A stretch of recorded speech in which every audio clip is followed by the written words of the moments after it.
Across the UK, online and on DAB. This is Talk Radio. Yeah, of course I'll talk. Good evening, dear listener. This is starting early, the late night alternative with Iain, Lee and Catherine Boyle. Busy show coming up tonight, guys, after 10. Let me tell you what we've got. Are we going to go straight to news when I'm done? Don't you worry, Oliver. Busy show coming up tonight after 10.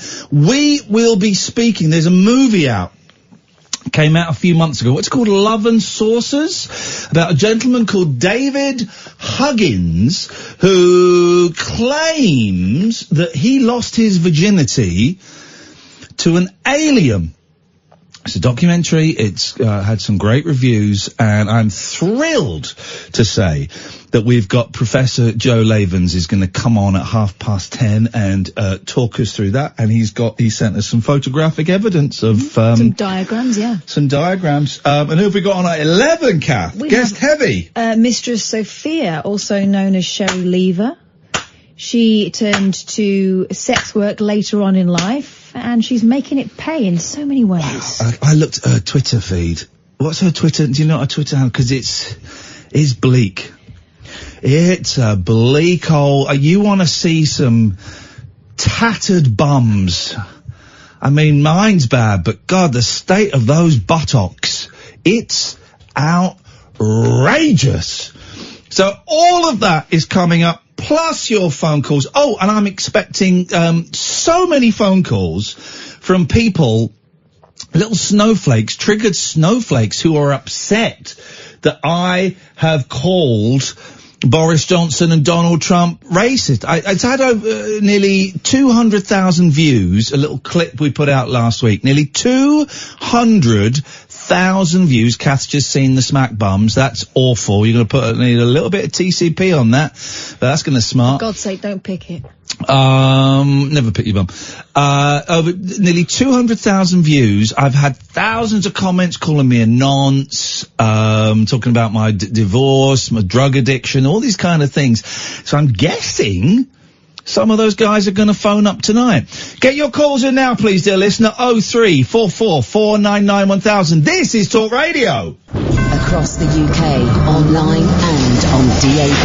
He has made a covenant with the night, and with the darkness he is in agreement.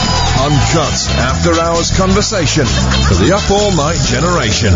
The Late Night Alternative with Iain Lee on Talk Radio.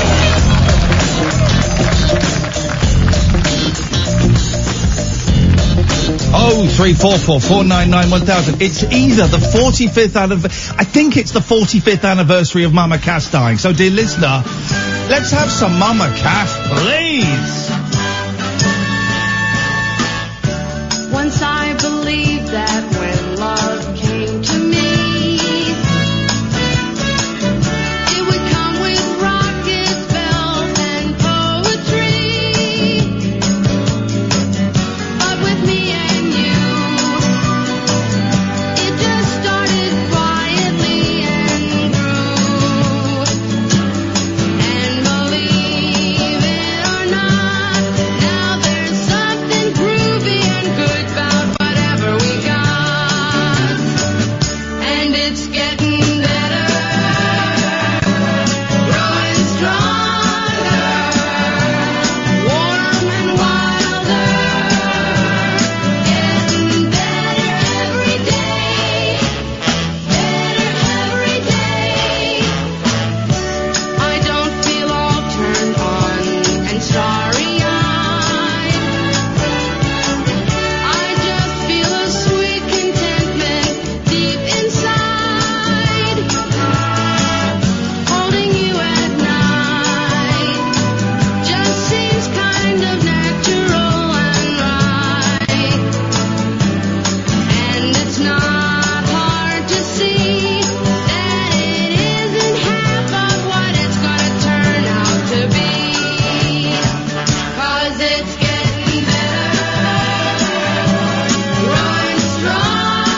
right, dear listener, it's Monday.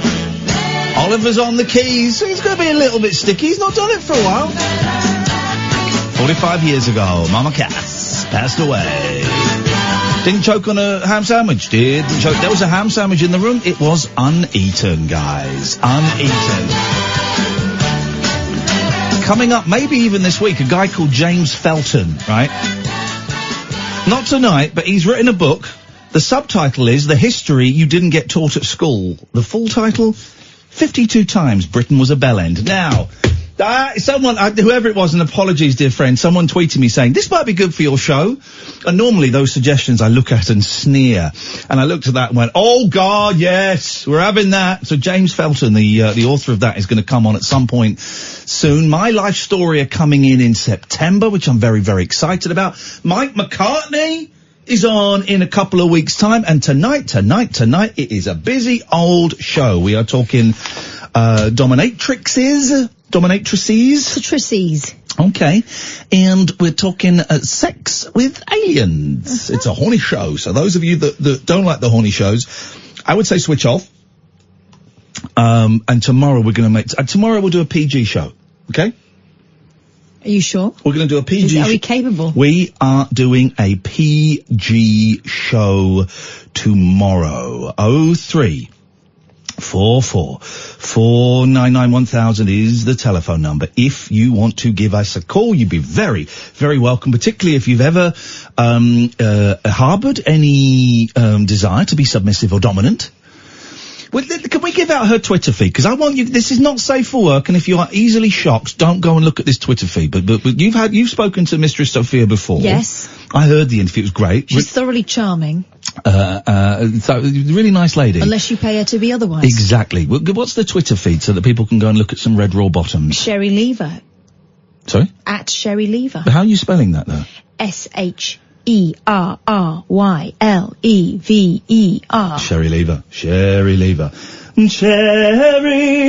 Sherry Lever. 034449911000. And if you've ever had sex or sexual fantasies about aliens, give us a call. Professor Joe Laevens will be on in 22 minutes.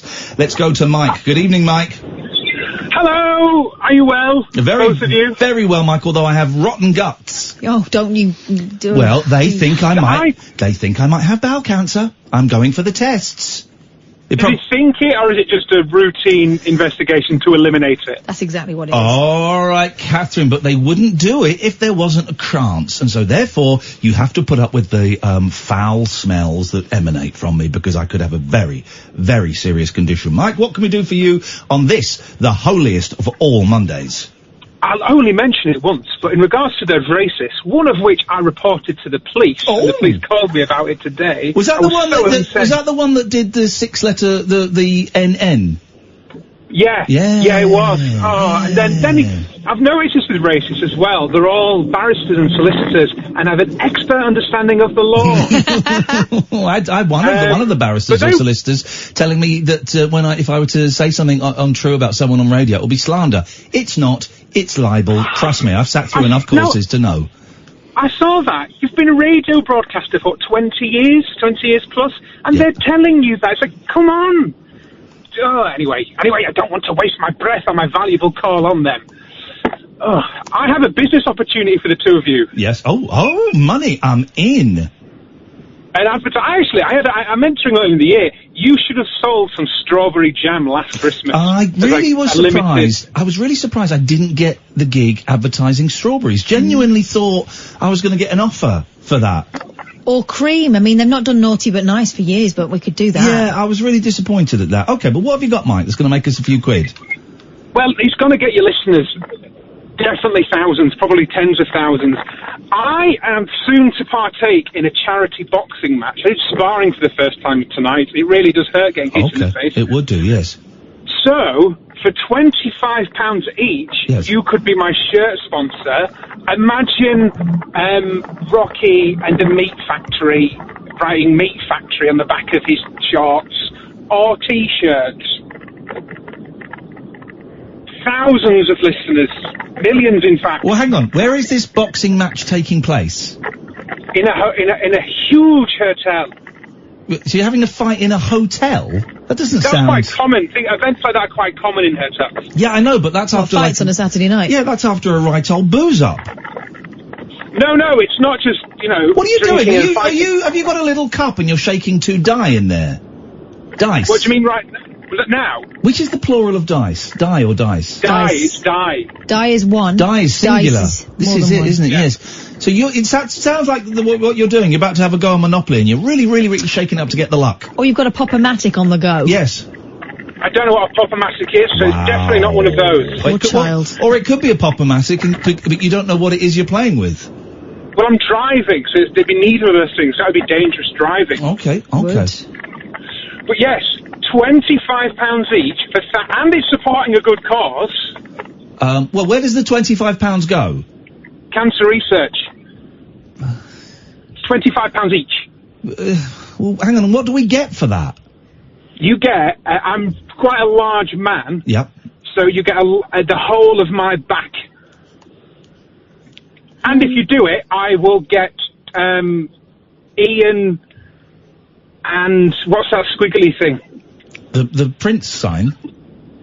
Yeah, I'll Okay, get. hang on a minute. And I Hang on a minute. tattooed Hang on on a me minute. somewhere. Alan, are you up for this? Oh, yeah, definitely. Sorry? What, do you want me to fight Alan? Okay. No. I wondered if Alan wanted to spend £25 each on your back. Oh, Well, as well as the two of you, so 4 people I was paying gonna double it. £25. Ian, I was going to double it. To £50 each. Yeah. Okay, Mike, your phone is getting on my tits. Alan, what do you want? Well, I heard you were talking about bowel cancer. Yes. Did you take some Imodin to stop the... Stop the bowel cancer. No, because you were going for tests. Did I? What? You were going for tests. Oh, I'm weren't bored you? of talking about my bum today. 0344 499 mum with that. I'm bored of it. The listeners are bored of it. I'm bored of it. Everybody's bored of it. For crying out loud, let's make it a bum-free zone. Gosh, when a man is tired of bums, he's tired of life. I'm bored of it. I'm bored of that. Hey, there's Rebecca, our favourite cleaner. Hey, Rebecca. That is her name, isn't it? Yes. I'm terrible with names. Terrible with names. Right. It's Monday. Let's crack on with this. 0344 499 1000 is the telephone number. If you want to give us a call, this is the late night alternative every weeknight from 10 with Iain Lee and Catherine Boyle on Talk Radio. Across the UK, online and on DAB. The Late Night Alternative with Iain Lee on Talk Radio. 0344 499 1000 is the telephone number if you want to give us a call. If you do want to, here's the thing, right? It's really strange. I wouldn't quite say it's gone viral. I think for something to be viral on the internet, it needs a million hits. But this video of me saying that I thought Johnson and Trump were racist. It's about nearly 200,000 views that it's had, which is quite phenomenal for me, quite phenomenal for this radio station. What's fascinating is, I tell you what I'm going to do is I'm going to play it, right? Because I haven't heard it for a little bit. If you want to get those calls, Oliver, that would be great.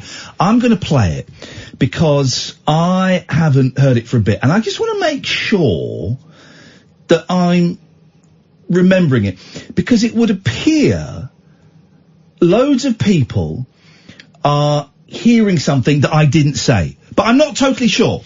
So I'm going to have a quick little listen. This is the clip. Here we go. What has Boris Johnson done that's racist? Pickaninnies, watermelon. I don't need to go through it. I don't need to go through it. It's out there, and you racists, you know it's out there. We are living in a terrifying time for anybody who is a person of colour, for anybody who is of a faith that isn't Christianity. We are in an awful place. The President of the United States, massive racist. Don't phone my show up and give me this. Well, what has Donald Trump done? What's racist? What is racist about telling someone to go home? You didn't read this. This is the thing. You didn't read the second tweet. As if the second tweet in that chain of tweets took away the racism from the first tweet. He's a racist. Boris Johnson, the new Prime Minister of this country. Pickaninnies. What? Look up what pickaninnies mean. things. Look it up. Watermelon smart. What's racist? I like watermelon. What's racist? Look it up. Read the history of it. This is where we are at, dear listener. This is where we are at. We are living in a racist world, 2019, with a racist Prime Minister and a racist President of the United States. We are all screwed. Okay, I did mention Christians, but not in a derogatory, I didn't say that Christians were racist. So lots of people said I was calling out Christians for being racist. I didn't. The Christian point is slightly muddies the water ever so slightly in there, but I certainly wasn't calling them out. Says that I criticised all white people for being racist. I didn't. Said that I was accusing everyone who voted Brexit of being racist. I didn't mention Brexit in there at all. I was called a nonce. I was reminded of my drug addiction, and are you back on the coke? I was teased about my divorce. No wonder your wife left you.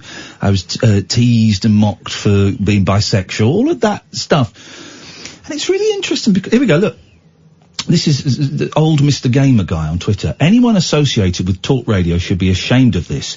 Ian Lee calls everyone who is white and Christian a racist. Why does talk radio allow him to spew this hate towards white people and Christians? Replace white with black and Christian with Muslim, and he would be fired. Well, that doesn't make any sense. Also, I have criticised Muslims before. Criticised Islam quite a lot. But I wasn't actually criticising Christianity there, and I mean, it's just simply not true. And this seems to be the thing that people, far right, alt-right, little bit right, I don't know what the terms are. I think the terms are almost irrelevant these days. But they just say stuff that's not true when they're confronted with facts, or someone expressing their freedom of speech, although backed up by facts. They just lie. A lot of these people, I've noticed, when you look at their feeds, it's that over and over again. So it's almost like they're prepared. They've been called to arms so many times that they have the argument already prepared and they don't actually listen to what the new point is being made. Yeah. So that's old gamer guy. There's loads. I'm not singling him out. There's loads of them. Some people at the weekend claimed that I was laughing at the Manchester bomb and the murder of Lee Rigby. It got very gruesome very, very quickly. Here's the thing, Mike Graham's on this radio station. I disagree with almost everything he says and stands for politically. I love listening to his show. I like being in his company. I think he's a fascinating person to sit and listen to. And I really enjoy talking to him. And you know what? We don't sit there going, you're a tosser, you're a nonce. Yeah, well, you're a massive bender. We get on with each other and it's absolutely fine, and there's no issue around that at all. So I don't understand why somebody could be so upset and it's not just some, it's hundreds of really angry, butthurt, triggered, snowflake cucks. That's all it is. That's all it is. Guys, just calm down. And here's the thing. Not one of them has got the balls to pick up the telephone and call us. Not one of them. Not one of them. 0344 499 1000. 0344 499 1000 is the telephone number. If you want to give us a call. And I'm going to say, please phone up and have a reasonable situation. Do you want to go out and help there for a second? Please phone up and have a reasonable situation, a reasonable conversation, because there's no point in us fighting and arguing. Let's do this in a civilized way. That's all we've got to do. That's all we've got to do. 0344 499 1000 is the telephone number. If you want to give us a call about that, because let's do it in a friendly way, huh? Hey, did you see the Fortnite World Cup finals at the weekend? Oh, mate! Benji Fish only came 24th in the solos. I know. I didn't get to see the duos, but an English lad came second in the duos. And him and his partner won $1.9 million between them. $1.9 million. He's 15. And we were working, Kath and I were working Saturday night. We were at Belfast doing a live show and recording our next single. It's going to be Islands in the Stream, recorded live at Belfast. Thank you, Jaden Ashman. Yes, that's it. Thank you everyone who came to the show on Saturday. We had a great time. We had Belfast is wonderful. What was weird? We were sat there on the stage, but wonderful venue, the Black Box. And people would just get up on stage and just stand there very politely, and we'd turn and go, yes. And they'd take the microphones and do a lovely little monologue. It was very peculiar. Very peculiar, but we had a great time. So I missed the duos on Saturday, and we were late getting home because we were stuck at Belfast Airport, and our flight was like 2.5 hours late. It was pain in the bum. And when I got home, on the way home in the car, I was able to listen to the penultimate match, hooking my phone up to the Bluetooth. And then when I got home, I watched the last match, and it was, Booga is the guy that won, 15 years old again, I think. And he won $3 million. And it was really exciting. Really, really exciting. I don't get sport. I don't get football or rugby or any of those things. But I got this, found it really, really enjoyable. And what was cool was this morning I could phone up my 9-year-old son, and we had a 10-minute conversation about it. And we were speaking the same language. I enjoyed it so much that next year, if the final's in New York again, I'm going to take the boys to the final. We're going to go to the stadium, and we're going to go and watch it. We're going to have a few days in New York and then go and watch the fortnight final. I can't think of a better way to spend time with my kids. It was incredible. Esports are the future, baby. They are the future. 0344 499 1000 is the telephone number if you want to give us a call. You're very welcome. The way it works, me and Kath sit here and we talk a lot about rubbish. We talk about our weekend and our lives and all of that. And you're welcome to call in about any of the things that we're talking about, or if you just want to phone up for a natter, or if you have something else that you want to address. And we can do heavy, we can do light, we can do frothy, we can do all of that kind of stuff. I would kind of ask, if you're going to phone in about something political that's heavy, try and have something new that's been missing from the debate so far. Wouldn't you agree, Catherine? Absolutely. I think that's the way forward. You'll speak to Oliver. He will take your name and number, and he'll give you a call straight back. And it's that simple. That's how it works. That's how this show works. I tell you what we're going to do. We're going to take a quick break, and we're going to play a little advert for one of our colleagues.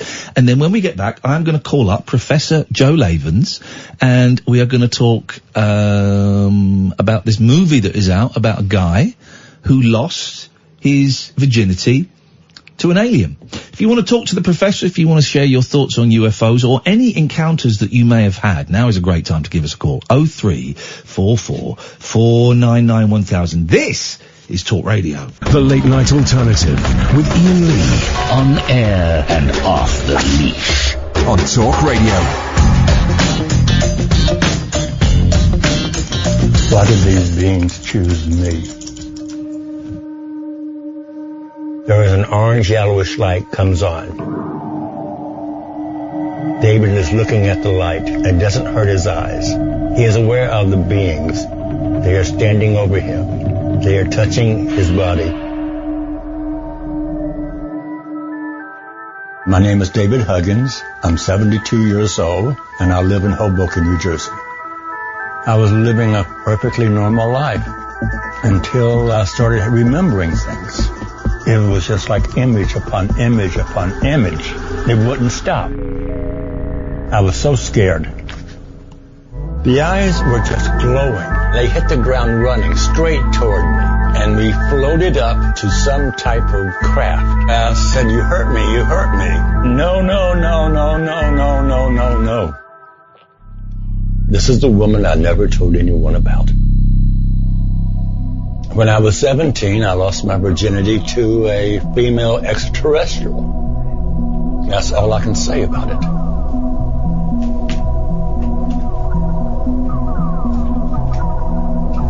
That's the trailer. Virginity lost. That was the trailer for the movie Love and Sorcerers documentary. And it really is incredible. I haven't seen the whole film itself. I've literally just seen the trailer. But if it's anything, if that 1 minute 32 is anything to go by, then it's going to be astounding. Really pleased to welcome back on the show Professor Joe Laevens. Joe, I've got this right. Are you born in Wisconsin? Spent some time in New York City. That is correct. Now you're in Leicester. That is correct. I'm at De Montfort University. I'm lecturing in astrology and specializing in astrophysics. And you've started your own group, the PUFOG. What's PUFOG? PUFOG, a Peterborough UFO group, PUFOG. And Okay. you may remember I was on your show. Some of your listeners remember Ufologistics, Denied and Deceived 2, Legacy of Arrogance. It was my book that I was promoting, discussing, if you like, at the time. This documentary, Love and Saucers. Yes, sir. Have you seen the film?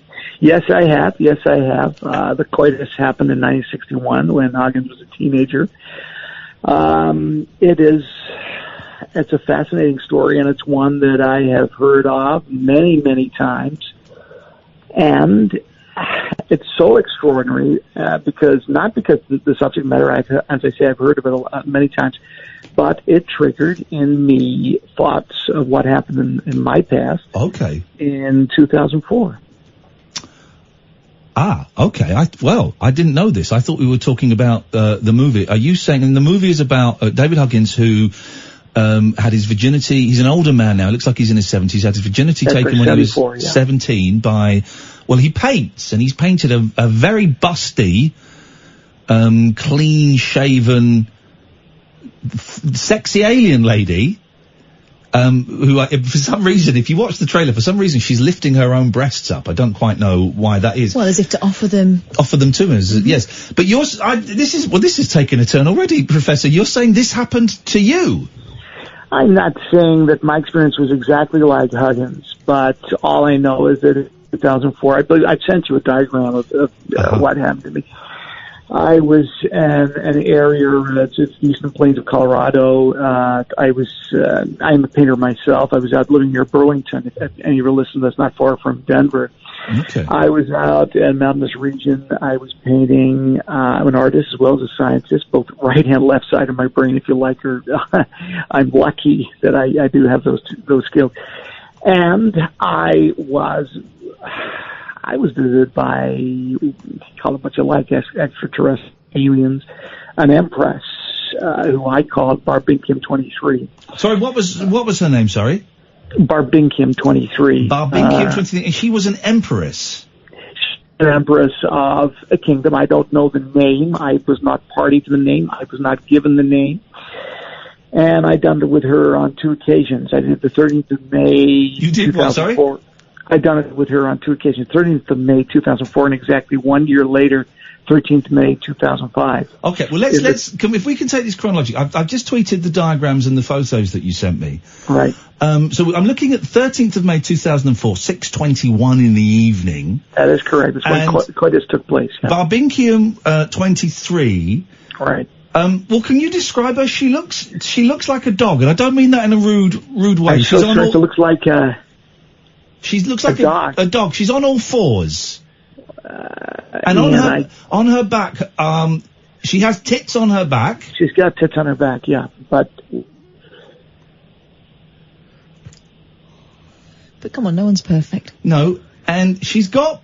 So you're, and I've had to pixelate the picture because it's a little bit vulgar for some people. Okay, right. Okay, I was just attempting to give a diagram. No, that's fine. That coitus can take place, and you made it clearly led quite a sheltered life. Well, no, I've had sex. I've got kids. I've had sex, but I'm never with an empress from another planet. If I may. Sorry, I do apologize.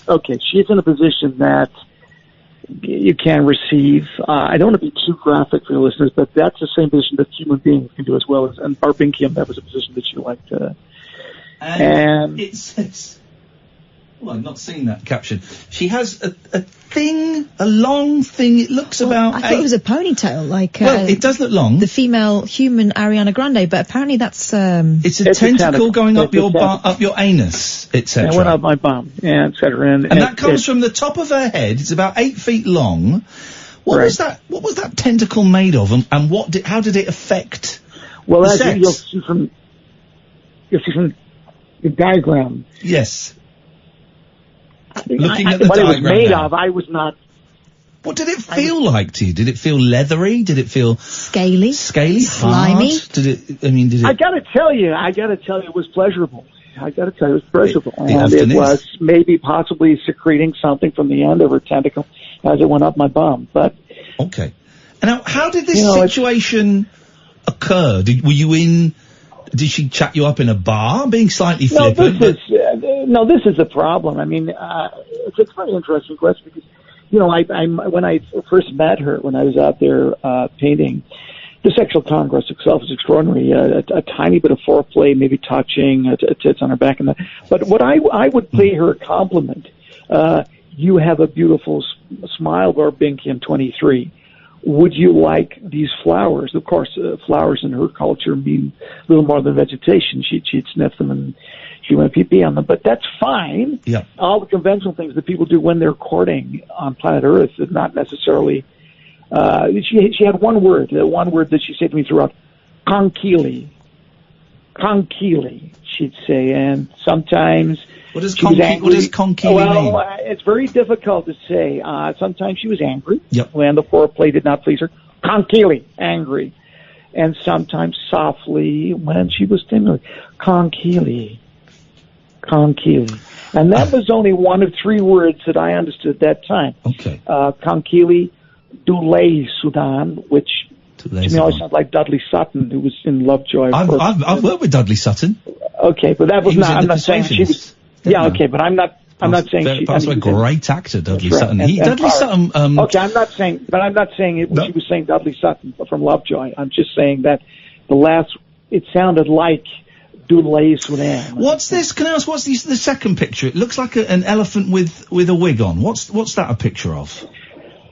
What I discovered was my manhood went all small in that at the end after Congress had taken place. Tiny little tip on the end. Oh, that's your penis. I thought that was an elephant. I've tweeted these pictures. If people no, that was my willy. But the thing was, what happened was at the end of it got very small at the end, very small. But I don't know what relevance that is. And it says there's what's that dripping out of the end? And please, be careful. There's stuff coming out the end, but it was radioactive. Wow. Yeah. How do you know it was radioactive? It looked like it. But I love Barbinkium 23, and I got to say, unlike the guy we're talking about, like David Huggins, I believe that I had some form of union with Barbinkium 23. I found myself at one stage, I woke up and I think we had some sort of marriage ceremony. There's a finger buffing, some music after, but if that music was discordant, but nevertheless was clearly a celebration. And I've never married since, and that is probably because I believe I am married to Barbinkium 23. Okay, can I ask? This is very complicated, and this is going down a strange track. Melvin, we're going to come to you in a second. How did you forget about this? You didn't remember any of this until you saw the movie correct, Love and Saucers. That is correct, sir. There are certain things that are triggered. Quack hole. Excuse was me? a word. Quack hole was the third word that I knew. Quack hole. Yes. And Barbinkium 23 used to say that. And one day I thought I heard that word, and that triggered something. And it was only when I saw Huggins' documentary that I remembered that I love Barbinkium 23, and as far as I'm concerned, we are, we're a married couple. And I'm convinced that one day she's going to come back. There was a time. Yeah. There was a time in 2000 where a lady came to visit me, and I was told by a friend of mine in Leicester when I was living there. Well, I'm living there now. He lives out near Oldby. And he introduced me to a lady called Candy who had a funny shaped head.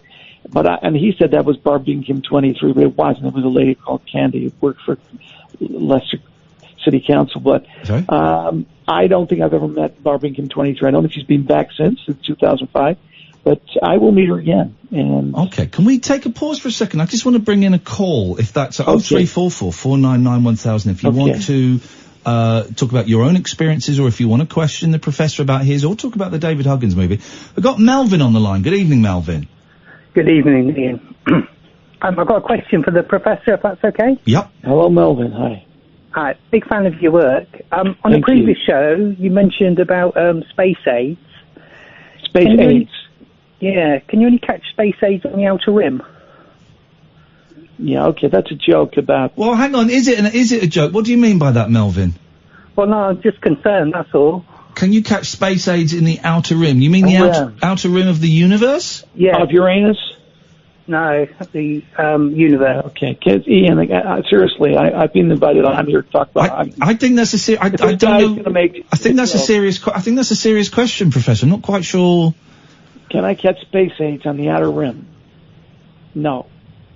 Melvin, does it answer your question? Yeah, that's great. Thank you. Okay, thank you, Melvin. Thank you very much indeed. I'm not quite sure. It's a serious question, though, isn't there? I mean, how do you know that you are not going to be contaminated with that kind of Well, Congress? Barbinkium 23 was a virgin before she met me. I was not. And she was pure. And when she said "conkeely" to me a couple of times, I took that to mean that I'm chaste, I'm pure. Did you use contraceptives? No. And well, I was going to ask if you did. What would you use for re-entry? What would I use for re-entry? Well, first of all, I think you're making a joke at my expense. I had such a congress with an alien. Come on, re-entry's a good... Professor! I've done it with an alien. Professor, come on, it's a... I couldn't let a re-entry joke go. Okay, is there anything, if you got a serious question? I have got a serious question. Right, okay. Well, let's hear it. Was it a case of E.T. Bone Home?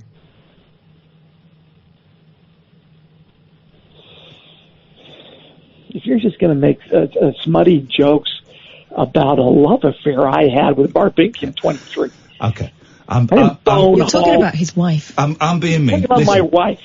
Let's take a break, if that's okay with you, Professor. We'll take a break. Okay, we'll come. We'll. My wife. You're talking about Barbinkium 23. Okay, I do apologise. So this is nothing to do with the ET2 movement as well. It's nothing to do with anything like that. Okay. The ET2 movement. No, it's not. Okay. It's nothing to do with re-entry. Come on. With a prophylactic. It's nothing to do with boning home. Okay. Or the outer rim. Okay. The outer rim, or E.T.'s long finger up my... Okay. Oh, we didn't mention that. Let's just calm down, guys. Let's just calm down. We're having a bit of fun here, and I understand we're getting upset. If you stay there, Professor, 0344 499 1000. Back with the Professor after this. Closing time conversation for tax inspectors, taxi drivers, and taxidermists. Great big talk for the wee small hours. You've been trolling me big time, mate. The Late Night Alternative with Iain Lee on Talk Radio. We're talking to Professor Joe Laevens about two encounters he had, 2004, 2005, with a space empress called Barbinkium 69. And I've had 23, Barbinkium 23. I apologise. I've had a few people, Matty and a couple of texters and a few others have said that I'm being disrespectful to your wife, and Catherine has told me off during the break, so I would like to apologise, Professor. That's okay. Can I ask a question? Do you like cocks? What? You mean the animal, like a chicken? No. Are you a fan of cocks? Sarah Cox? Brian Cox, Professor Brian Cox. Are you a fan of... sorry, yeah. Yeah, I love Cox. Yeah, I love Cox. I've got books. I mean, I got. Could you say that again? You just dropped off for a second. Sorry, I love Cox. I love Cox. There's something wrong with this phone line. Sorry, Professor. Just one more time. I love Cox. I love Cox. I love the work of Cox. Okay. Chris says, I've never ever listened to your show before tonight. This guy is great. Can you ask the professor how he knows so much detail when he couldn't understand the word that she says? The word that Barbinkium 23 said? Yeah. How do I know so much detail? This is what I'm saying to you. I didn't really understand it. There are 3 words that I understood. Wako, Dolay, Sunan, and Kunkili. Those are the only 3 words. What they mean, I understood more in the intonation, more of the power of the way they were said. I don't speak that language. What I will say is that I speak the universal language of love, the eternal language of love. And Barbinkium 23 and myself are married. We are in some sort of matrimonial, communion. Did she put your ring on her finger, or vice versa? Yeah, I didn't have a ring as such. No, I mean, we touched and we held her hand. She has 6 fingers. We put our hands up together, and I think that was the sign of the union. I didn't have a ring or anything. Steve says, don't be mean to him, Ian, just for a laugh. It's cheap and it's beneath you. Cross-examine him. Ask him if she has a sister and if she's available, as I'm a little bit lonely tonight. Right, okay, this is what I'm talking about. Okay, I'm just reading them out as they come. Okay, well, I've been on your show a number of times now. Can you ask the professor roughly how many people worldwide have claimed to have had these encounters? And I'm going to stop it there because it then goes on to say encounters of the perv kind. And that's disrespectful. No, it sounds very loving. But I would like to know how many encounters like this have. Right, you want me to answer a question. That guy's clearly made a joke. He's implying that I'm a pervert, an intergalactical pervert. Okay. That's what he's implying. Well, no, how many people worldwide have had sexual congress with an alien? In the thousands. In the thousands. That's the answer. And they're all with Barbinkium 23. No, that's my wife. I'm not all being with my wife. For God's sake. But you've not seen her for 14 years. No, I haven't. Well, tonight, Professor, she's on. I'm joking. If only. If only. So you've not seen her for 14 years, and you'd forgotten about her until a couple of weeks ago. That's not. You know what? What happens? There are certain secrets that have to be kept. Yeah.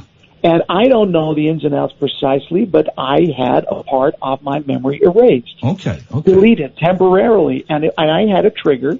And I wonder whether there's a chance she's coming back. I wonder whether that's what the trigger is. We got an anonymous texter here. I listen every night, but it's horrible you guys making fun of a nutcase. Well, that's unfair. Excuse me. I'm not a nutcase.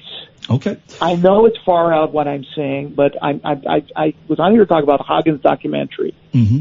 There's another guy. You heard he's got a film out. There's me. There's 1,000 other people who've done, Okay. I'm just reading them as they come. Let's bring Ollie into the conversation. Good evening, Ollie. You're through to Professor Joe Laevens. What would you like to say?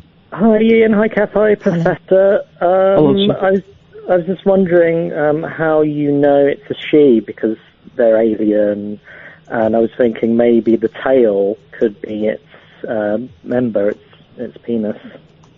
No, that wasn't a penis. It didn't have a tail. It had a tentacle. Can I say? I mean, the undercarriage. Can I say undercarriage? You can say undercarriage. Yes, you can, Professor. Yes. She had an undercarriage. Alien undercarriage. How sure are you? Because could there be a gestation period as well of you having a baby? Could there be a baby, Professor, somewhere? There could well be a baby. But all I'm saying in you through its penis. What, a baby in me? What, from the tentacle? That's a good question. No, I don't think that's right. How do you know? How do you know? Well, it's an alien. It could be a long 10-year gestation period. Well, it's not. Before you give birth. How do you know? Have you always looked in the toilet after you've gone? Because yes, I have. You could have given birth already, and you wouldn't know. Okay, some time ago, I went for a health check. All right. I don't know whether you're familiar with this, but the doctor looks up my bum, and there was nothing up there. At least of all, an alien baby. Very sensible. I've had a prostate check recently. Very sensible thing exactly. to do. Yep. And okay, Ollie. Does that answer your question, Ollie? I don't think he does. I think he needs to figure out what gender. I put and if he's the father. Okay. Ollie's, I think, is being slightly disrespectful. Yeah, okay. Well, that's, you know what? Paul says, can you ask Professor Laevens? I've got a frog in my throat today. Paul says, can you ask Professor Laevens if Barbinkium 23 has experience of movements near the brown star?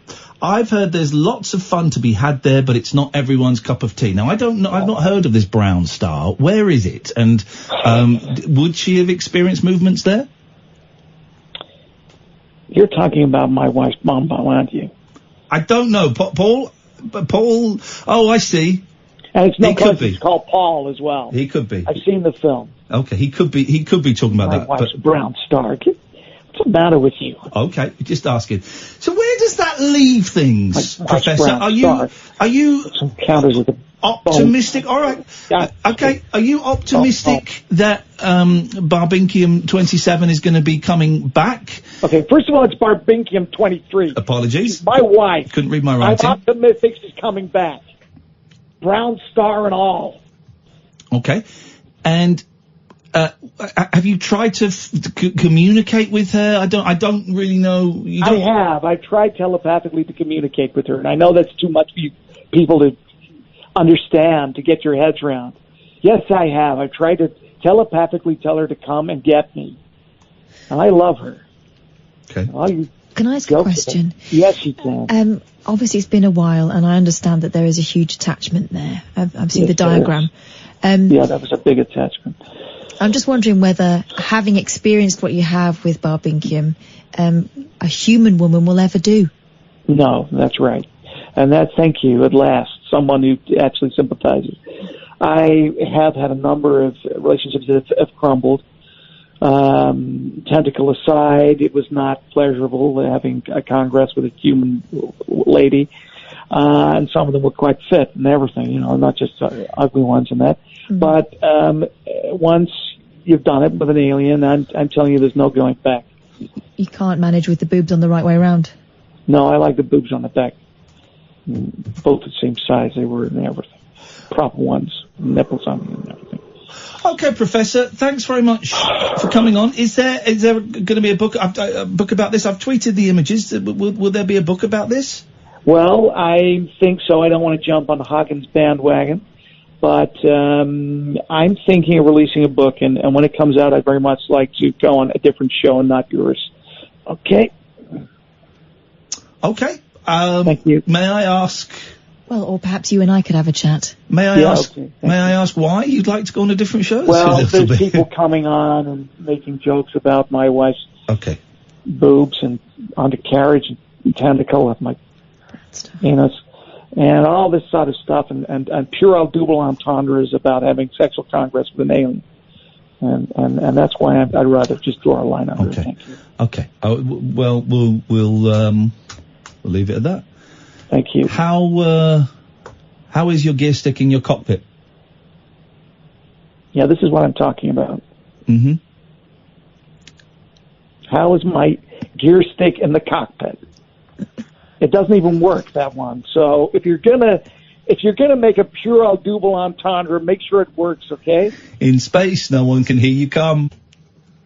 I think he was really upset there. I think he was very upset there. I better try and smooth things over. Please do. Thanks very much indeed. Nick says, I had the same experience with Barbinkium 23 and believe I am also married to her. I am devastated to hear this call. Okay, well... Okay, I'm getting a lot of flack. Twitter's being a very, very angry place at the moment. I don't think that was necessarily offensive. Listen, my job is to ask the questions, and I've got to have a little bit of fun every now and then, but I don't think that was too disrespectful. Kath's going to go and speak to him, and hopefully smooth things out, because I would love to get the professor back on at some point. Is he all right, Kath? Okay, well, we'll see. Okay. Oh God, another message to the boss. Wow. Okay. Listen, if you've ever done it with an alien, 0344 499 1000. It does seem to be that there aren't that many people, Catherine, in this country. It's a big thing in America. People talking about doing it with aliens and stuff. It's a really big thing. You don't hear too many stories about it in the UK, and I wonder why that. I wonder if it doesn't happen here as much, or if people are more embarrassed to share it over here. I wonder what the problem is. I've got a theory. It's about the accent, because obviously the Americans have been blasting their voices into space for quite a long time, and I think maybe they're attracted by the accent. Right. Okay. I'm going to take that call straight to. Let's go to line 1. Hello, line 1. You're on the wireless. Hey, how you doing? Very, very well. Who is this, and how can I help you, please? I'm James. I just started listening to you about 3 nights ago, and I'm just laughing so hard. Well, don't tell the professor, because apparently I've really offended him, and I was just trying to... That's his wife you're talking about. It's his wife, Barbinkium 23. Do you believe any of that, Boyley? I believe he believes it. Well, go on, James. I'm not sure. You see, the problem is that I would have got it wrong as well, because it was Barbinkium 23, and then I kept saying 24, 25. Oh, we're losing you. I mean, I suspect there are several. We're losing you. Why the 23? Well, I don't know. Maybe that's just part of the name. Did you say she's an empress? She might be the 23rd. Yeah, she could be. I mean, why is there an A in your name? It's just, who knows how the naming system works in other parts of the galaxy. But he started to get cross, though, didn't he? He got cross. He didn't really have a sense of humour, I didn't feel. He's been on a few times, and here's the thing: the professor will be all right, but he does get very dry. Do you believe in aliens? Have you ever seen anything? No, absolutely, completely, and utterly not. Oh. No, not at all. Wow, you've gone all scientific on this. I've seen a UFO one. I have seen an unidentified flying object. My ex-wife and I saw it. We saw something in the sky, and we could not explain what it was. Well, I thought I saw one, but then it was a drone, so it wasn't. Okay, all right. Yeah. But it would be nice if there weren't there, wouldn't it? It would. It would. But you're not buying it. It would be exciting. No, I'm not buying it. I'm not buying it. I love it. It's terrible. Nah, it's terrible. No. James, listen, I have to go, but keep listening. We've got a dominatrix coming up. You might have some questions about that afterwards as well. That sounds very, very exciting, and thank you so much. And it's been great just hearing you. You've made me laugh, because it's a bit of a tough time at the moment. And so thank you. Oh, I'm sorry to hear that, mate. And I hope things go on the upswing very, very soon. Oh, I'm sure they will. Absolutely. Cheers, James. Thank you. What a nice guy. I've been listening for a few days. Boom, he's calling in, and I like that guy. 0344 499 1000 is the phone number. Busy show tonight. Mistress Sofia is coming up next. I'll retweet the diagrams that the professor sent me if you want to have a look at those. They are NSFW, I'm afraid. This is the Late Night Alternative, weeknights from 10 with Catherine Boyle and Iain Lee on Talk Radio. The Late Night Alternative with Iain Lee on Talk Radio. We have ways of making you talk. Does the hanky panky.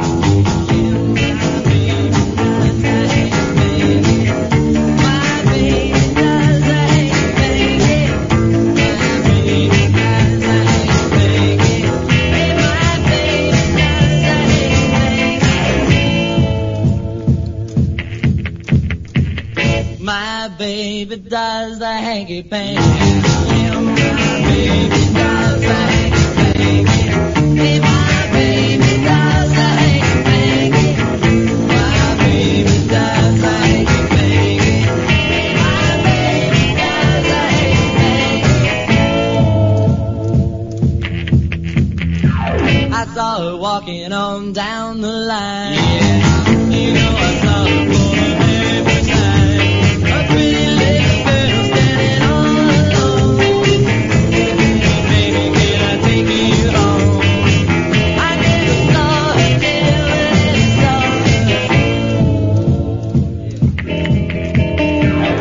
my baby does the hanky panky. Yeah, my baby does the hanky panky. My baby does the hanky panky. My baby does the hanky panky. My baby does the hanky panky. Let's walk it out, let's go.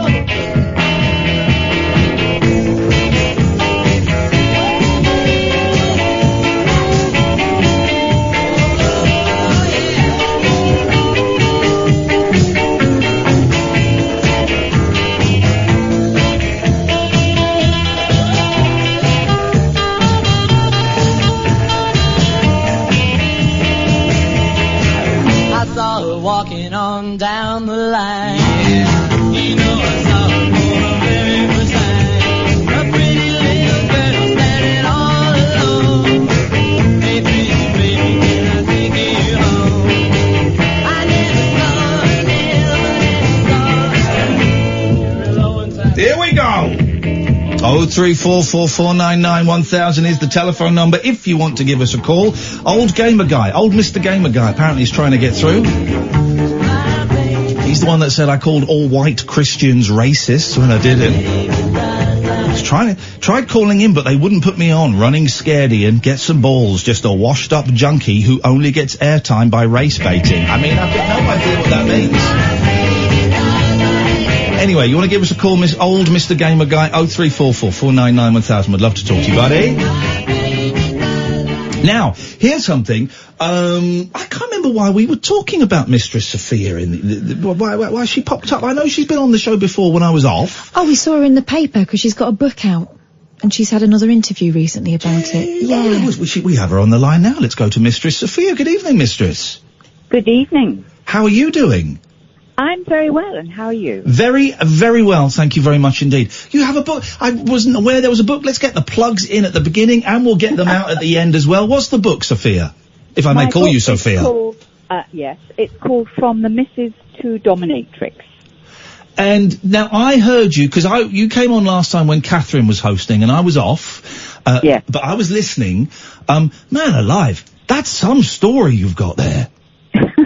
Well, it's all in the book. And don't give away too much of the book, and we'll give out links at the end where people can buy it, and we'll tweet it as well.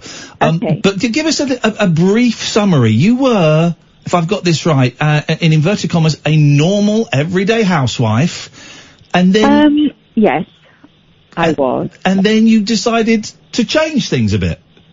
Well, it wasn't as simple as that. Go on, tell me. I was a downtrodden housewife. I was married to a bully, and I don't mean physically. He mentally abused me. Oh, I didn't realise that. I'm sorry to hear that. And he had a lot of affairs, and I went through a lot of years putting up with it, forgiving him, the way you do. Yeah. Until I got to a stage where I had my life mapped out, and he upped and left, just literally out of the blue. And left me in a very bad way financially because he knew he was going. He went off with his younger model, and it was planned for about a year before he went. So he'd done all he'd done all the money and siphoned everything off. He hadn't paid any utility bills. It was pretty gruesome. I was 59, and that was scary. So I kind of went to pieces. I just curled up on the sofa and stayed there for about 3 months. Yeah, understandable. I didn't dress, I didn't wash, I didn't eat. I lost about 3.5 stone. And I was very selfish. My children were going through it. They'd lost their father. They had nothing to do with him now. And then one day my daughter, and this is absolutely true, she sat on the sofa and she started to cry. So I kind of brought myself together and said, what's the matter? Thinking it was something to do with her, what was going on in her life. And she said, we think you're going to die. Oh, blimey. And that was the catalyst, really. That's what made me, it was like a light switch going on. And I kind of pulled myself together. And then I realized that I was in a dire financial straits, and I had to do something about it. I was working, but I hadn't been to work for the 3 months. But it was only a part-time job as a chef. And I did go back, but I realized very quickly that I needed more than I was making to sort out some of the debts. And just by chance, I was watching the television one night, and I came across a documentary about phone sex. And I thought, I don't know, I could give that a go. My youngest son said, Mum, I've only got to say the word sex to you and you go bright red. Oh. But I said, yeah, well, a needs must. And so I applied to a company, and they said I had a good phone voice. So off I went, and I got on quite well after a few glitches. And what was the first call? The first call comes in. I'm guessing you don't sit in an office. It's routed to your phone, is it? You can only do it on a landline, right? And they don't phone me. They phone the company, and the company puts them through. Okay, and then so go on. The first call, and it came through, and you went, "Oh crikey, this is it. Here we go. Right, okay. Deep breaths. I can do this." How did the first one go? Well, very badly, because I'd had about a bottle and a half of wine. Oh Christ! Because I was absolutely shitting myself. Yeah. So it didn't go very well at all. And then the second one, I hadn't done any studying or Googled anything, because I really thought it was going to be more simple than it was. And he said he was into water sports. Oh no. And I started talking about jet skiing. Oh God. And because I was literally that dim. So of course I then studied. I bought books. And so by the time I'd done about 2 or 3 years, I was extremely proficient at what I was doing. And I was noticing that there were more and more that wanted to be dominated. They wanted some sort of domination, and they got to a stage where they would ask if they could come and see me. Well, of course, we're not allowed to give out details or take details. But I would some of them would say, well, I'm going to say my number anyway. And I'd be saying, well, I can't take it down to cover myself because, the calls were monitored. And I'd scribble down the phone numbers. Others would just say, oh, that's a shame. And I'd think, oh, well. And then I would text them. And that's how it started, That must have been terrifying, though. The first time you send out a text to a guy who you've had a bit, spoken a bit dirty to on the phone, and then you're making because that's all fantasy, right? Because they've dialed an 0898, whatever it is now. Yeah. They've dialed a computer that's farmed it out to you, but suddenly you're entering the real world by contacting them directly. That must have been terrifying. It was. I wouldn't say it was terrifying, but if I'm absolutely honest, I was intrigued more than anything, and my daughter was here, so it wasn't like he was coming here and I was on my own. There were two of us. Whoa, hang on a second. How old was your daughter at the time?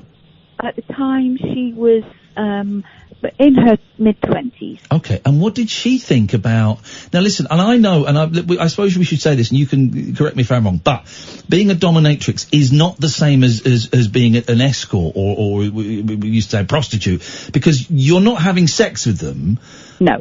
So it's slightly different it was significantly different from that, but you are still engaging in, in bedroom practices. I don't quite know what the right language, you're not having sex.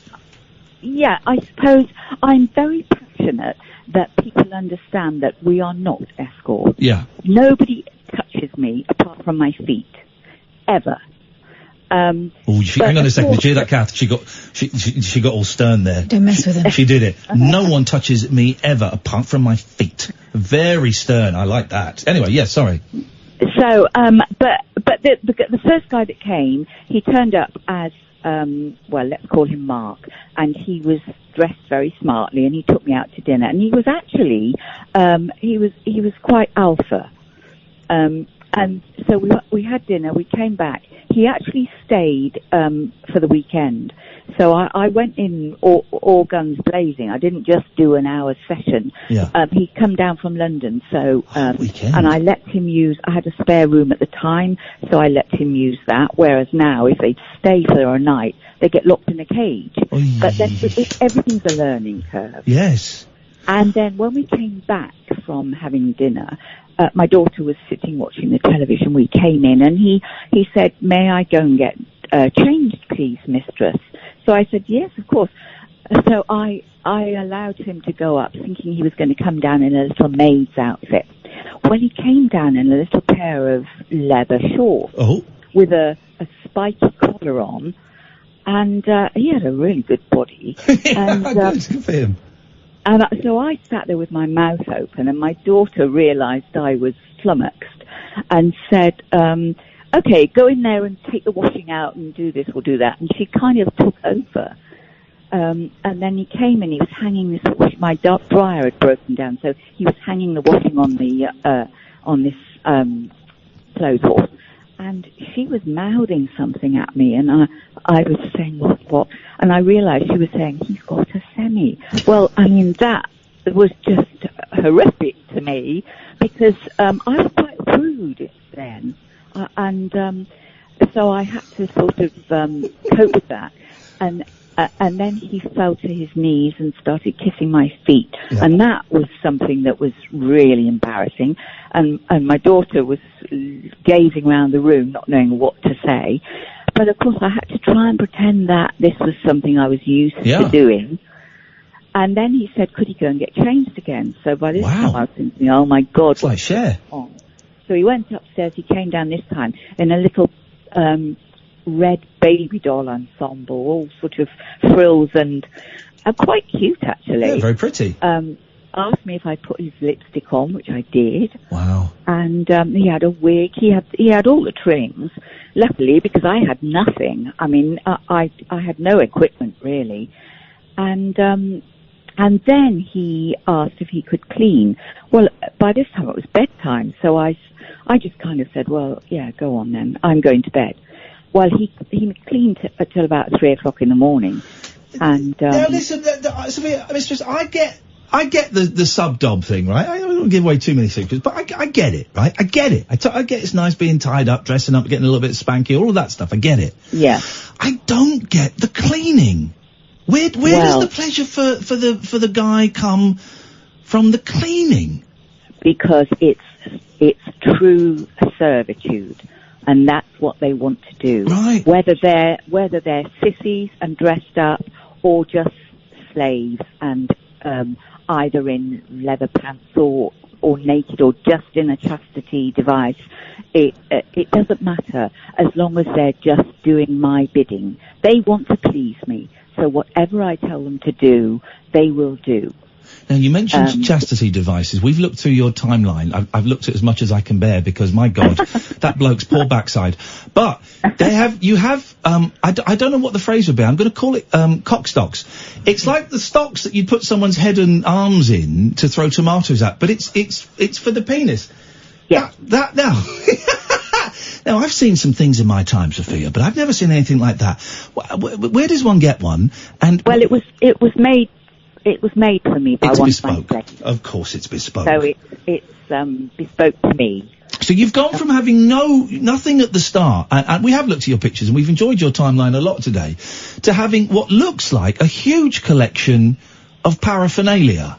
Yes, it's taken me a lot of years to acquire it. A lot of it I have been gifts, but a lot of it I've got myself. So yeah, it's a mixture, and I'm very proud of it, and I love my playroom. And is it, without giving away too much, you live in a normal house, in a normal street, and I do. Right. Do your neighbours know what you do? Absolutely. They do. Yes, yes, of course. Well, I've done a couple of documentaries. Okay, right. So you've been on TV, and you don't hide your face in any of the pictures. Didn't you do first dates as well? Yes, I did that twice. Yes, there we go. Did you? Because I was asked to go on that, and I said no. Oh. Who did they match you up with? How did that go? Oh, dreadful. He was like a naughty schoolboy, and seemed to think that I was besotted with him. Well, he couldn't have been more wrong. Right. He was arrogant. He was rude, not just to me, to all the staff. Of course, they edited a lot of it out. Of course.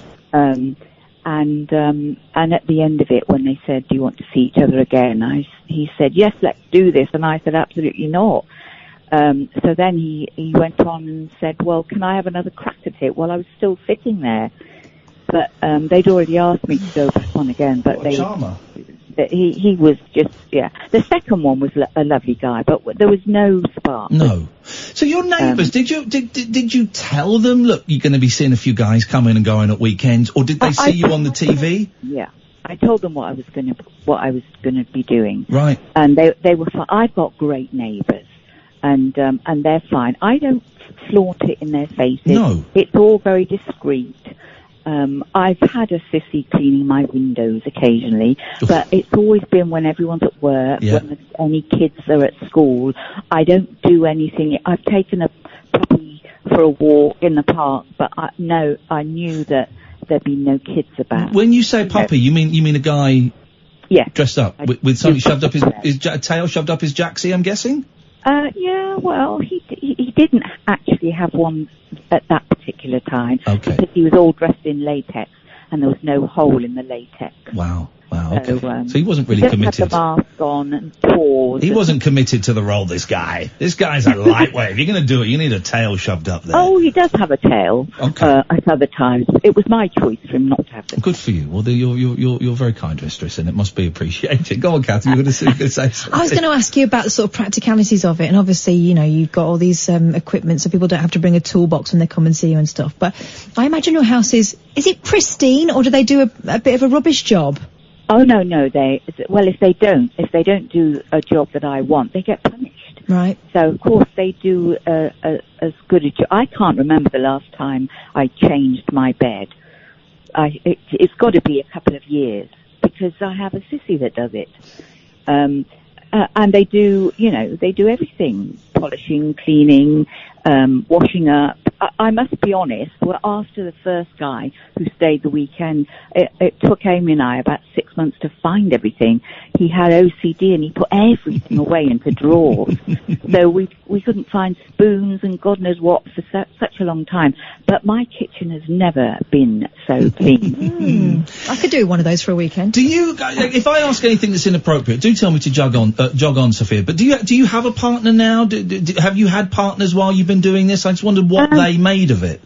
No, I haven't really had. I've had little flings, but I don't have a partner, and I haven't really had a partner, and that's how I'm happy. Yeah, you're satisfied with that situation. Because I go out to dinner with a slave, so it's not as if I'm short of going out for dinner or anything like that. But as I say, I have had the odd little, fling, but that's all it is. I don't want to be involved with anybody. I'm happy the way I am. What is it? Am I right in suggesting that the kind of the domination thing, the man being dominated by a woman, is a particularly British thing? Oh gosh, no. No, really? Oh, it's everywhere, is it? You get people from all over the world. I'm really big in India. Really? Oh yes, absolutely. All over the world, really. I write a blog and I get a lot of followers on that. I started that when I was doing the phone work because my daughter said it was so funny, you've got to write it down. Yeah. And that kind of led on to me writing the book. It's not just an English thing. It's America, everywhere. And what is it? Why, I don't mind, being a bit tied up and have a little bit of a spank I don't mind that. I don't want to go into too much detail, but I don't want to analyse it too much because I wonder what it is. Is it because, men are traditionally kind of the powerful ones or seen as the powerful ones and the money, I'm generalising massively, and that they just like handing over. What is it, do you think, from your experience, that means people want to do this? What I find is a lot of men that come to me have got very high-powered jobs. I mean, things like judges, solicitors, doctors, and they have stressful jobs. They come through my door and I can see them about to burst. They're kind of, by the time they leave, they have a smile on their face, they're relaxed, and it's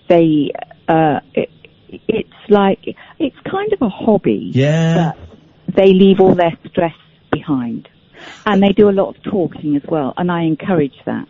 I suppose it's in a similar way to that. Some people like going and playing a game of golf. Some like going down the pub for a few pints with their friends. Release, isn't it? Yeah. Yeah. And a lot of them do have problems, and they find they want to tell me, they want to talk to me about it, and that's fine. And I care about them. They're not just. It's not just a money-making machine. I have a lot of empathy with them, and I give me a submissive man any day. They are sweethearts. They can't do enough for you. Ever had any trouble? Ever had anyone coming in and trying to cause a scene or something? I had one, and that was an American guy that was in the forces, and he, at the end of his session, he asked for glass of water, and while I was getting the water, he opened my diary and took his money back. Oh. And I got a PA who is very good, who is also a sissy, and she's very, very on the ball, and she found out all about him and sent her an email to his commanding officer and to his parents. Yowza. Yes, well done! Well done, little thief! So, yeah. And in the end, he said he would send me the money, and I said, well, transfer it. He said, no, I'll send it in an envelope. Well, I expect you can guess what happened. I got the envelope, and when I opened it, it was empty. Yeah. So I sent him an email, and he said, you're lying. The money was in it. You've taken them. Well, you could see that coming. What a nasty piece Oh, of and work. his commanding officer also said, because I had a captain that got in touch with me, an English captain who'd seen it on my Twitter, and he said, would you mind if I intervened and got in touch with his commanding officer? And I said, you know, yeah, fill your boots, have a go. And his commanding officer said, what my men do when they're out of the country is no concern of mine. So stealing from working women. Yeah, nice. Yeah. Nice move. Kath, you were going to say something. Go on, sorry. I just wondered how We're going to plug the book in a second, guys, so get your pens and papers. your feelings about men have or haven't changed. Obviously, you had a horrible experience when you were married, and then this is quite an extraordinary thing you've been through for the last number of years. Do you feel differently about men? I do get asked this a lot. That am I taking it out on men because I haven't particularly had a very happy adult life until the last 10 years or so. But actually that's not the case at all. I am actually a sadist, but it took me a lot of years to find that out. So I enjoy giving punishment, but I only enjoy it if I'm giving punishment to a masochist. So I wouldn't have somebody come in. Well, I did it once, but that was a mistake. When he came to worship my feet and I read it wrong. But normally, I would follow what they want. So I will say, give me a rough idea of your kinks before they come. And then I'll kind of follow on. So if somebody says they're not a pain slut, then I'm not going to cane them. Because what's the point of that? They just won't come back. No, exactly. Have you developed a bit of a sixth sense when you meet people in a social surroundings? Can you read them? Yeah. I can usually tell if somebody is kind of beholden to his partner, that he is submissive. Yeah. There's little giveaway telltale signs. I love this. I think what you do is fantastic, and I think it's good and it's healthy to laugh at sex, because sex is silly. You know, you imagine watching yourself and your partner having sex. It would look ridiculous, but it's also good, I think, to explore all these different things. I've been doing, I've recently come out as bi, and and I'm kind of, I'm starting to accept some of the things that I've done and some of the things that I would like to do, and it's important and healthy. And we get very hung up in this country, maybe elsewhere as well, I don't know, about what turns us on and what we like. And here's the thing: if something in inverted commas weird turns you on, there'll be somebody else who it works for as well. And I think as long as absolutely, people will come in and the guys will say, I know you're going to think I'm crazy, I'm kinky, I'm this, I'm perverted, but absolutely not, because I probably had about 10 or 11 that week who said exactly the same thing. That's the thing. And it's not, they're not perverted, they just have little kinks. Yeah. And why not? It's what makes the world go round. As long as they're not harming anybody. Okay, they might be harming themselves. Yes. But that's just because they want to. Yeah. Where the pain element is. But they're not. Obviously, there are hard lines, and so anything to do with children, of course, is totally out of the question. I've never been asked. But apart from that, what harm are they doing? So they want to wear a pink frilly dress, so what? If it's consensual, if both sides are loving it, who cares what it is? Who cares if there's money exchanged? Who cares? Exactly. That guy, I really am worried about that guy's bum on Twitter that you've posted. Did you put some Savlon on that afterwards, or what's the deal? Yeah. I know exactly what I'm doing now. He wanted to go on longer, but I knew we had reached our limit and that he'll heal. But give it a couple, 2 or 3 weeks and he'll heal. Had I gone on longer, and that could have developed into something a bit more serious.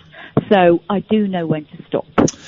Mistress Sofia, it's so nice to talk to you. Thank you, Catherine, for introducing me to her, because I listened when you spoke to her before and it was great. Give us the name of the book again and where to get it. Okay, it's From the Misses to Dominatrix. I've taken it off Amazon because I've sold nearly 7,000 copies on there and made a pittance. Oh, they give you hardly anything. Amazon are terrible for small traders like you. They're awful. Dreadful. I think it's about £120 for 7,000 copies. Yeah. So now it's on PayHip. If you put in PayHip Sherry Lever, you'll get the book. It is in hardback. Of course it is. I've got boxes and boxes of it. So I'm the one who sells it in hardback. And I do some motivational speaking, so I take the boxes along and Oh, brilliant. Hey, listen, if you send me or Catherine a tweet at some point, either tonight or tomorrow, with all the links in, we will get that out there and we'll point people in your direction. I'm getting a copy. This sounds like a great book. Oh, that's great. Thanks. Thank you. So nice to talk to you. Thanks so much for your time. You're welcome. There we go. Bye now. She was brilliant, Delightful. Well, listen, when I was off and I heard her and she was great, and you're absolutely right, she's brilliant. We all have a little snigger at all this kind of stuff, but there'll be people at home going, that sounds all right. Or some people go, that sounds outrageous and disgusting. But yeah, do you know everyone's got their own thing. There'll be other people wishing they had the courage to have a go. Everyone's got their own thing. Well, when we get the tweet from her, we'll retweet it and we'll put all the stuff out. Right, 0344 499 1000. This is Talk Radio. The radio show where the owls are not what they seem. Do you or have you ever watched Twin Peaks? The Late Night Alternative with Iain Lee. We could be dreaming and meeting each other in our dreams. On Talk Radio.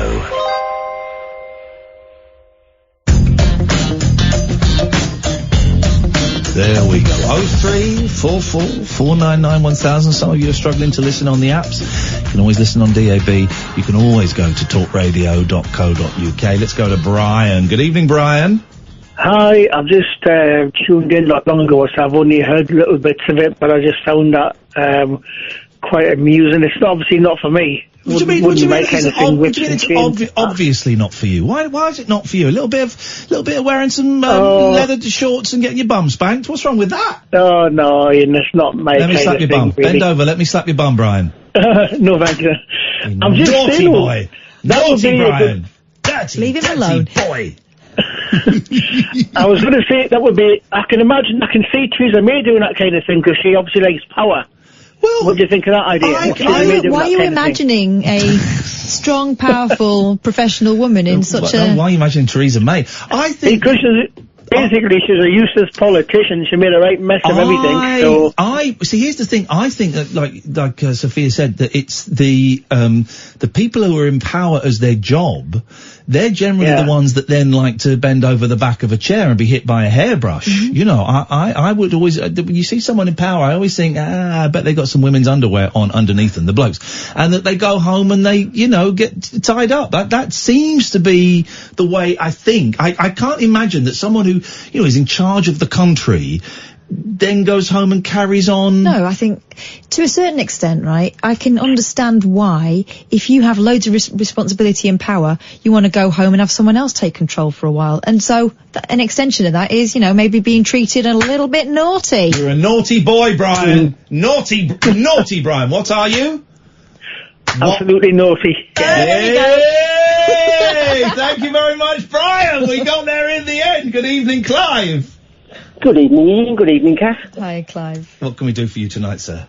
Well, I'm just really phoning up to say thank you to you guys for getting me through some difficult times, and Ian for sharing all your bits and pieces that you're going through. I suffer from depression and anxiety, and it's just good to hear that there's someone in the public eye who's happy to talk about these things.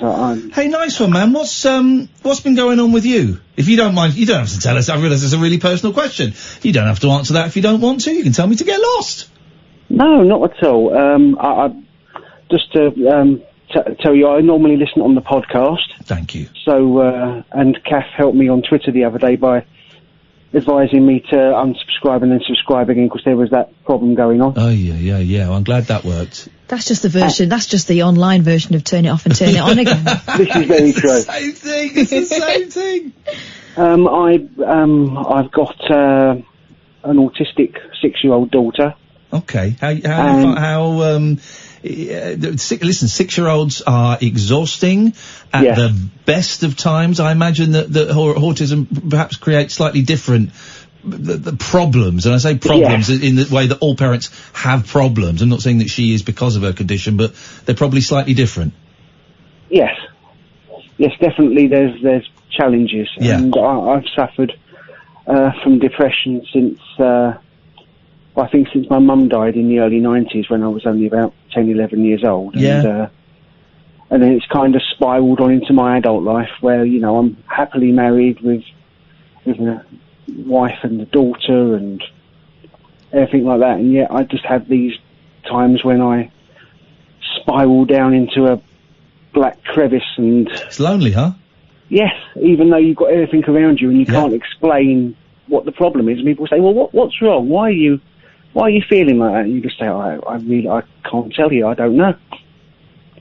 They expect that there's some answer that you can just go, oh, well, this is the problem. And they go, oh, this is what people struggle with. They go, well, why are you depressed? You've got money, you've got a wife, and you go, well, it's not a problem. It's not a problem. It's the world. It's my soul. It's my brain. It's the air that's choking me. It's not necessarily a matter of things happening to make you sad. It's feeling sad and not knowing why, isn't it? Yeah. Yes.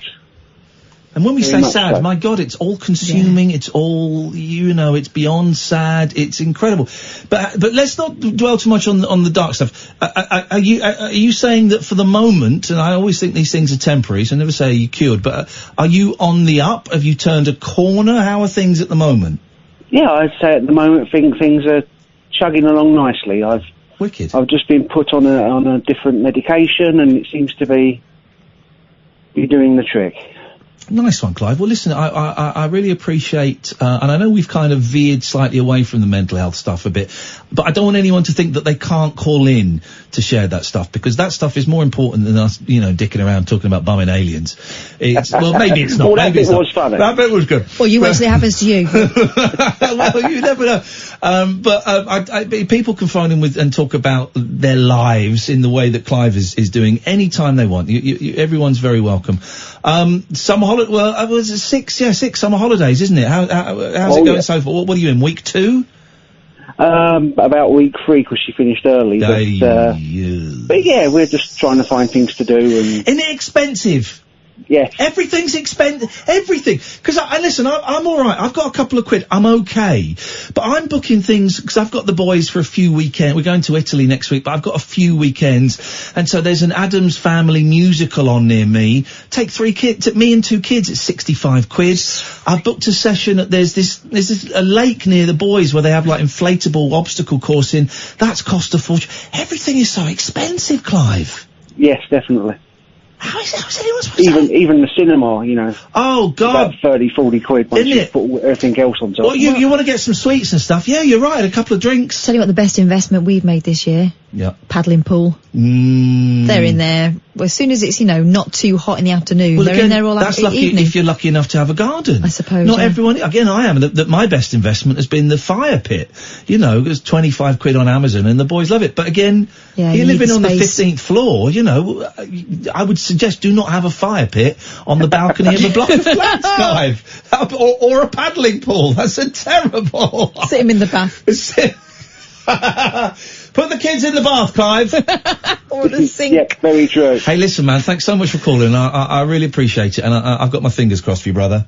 Thanks very much, and as I say, I love listening to the podcast. Thank you, mate. Cheers. I want to say thank you as well to Oh, Pete is saying he's still having problems with the podcast. Pete, may I suggest, I'm assuming you're using Podcast Addict, may I suggest you use a different podcast app? And I know that's really lousy and really lame.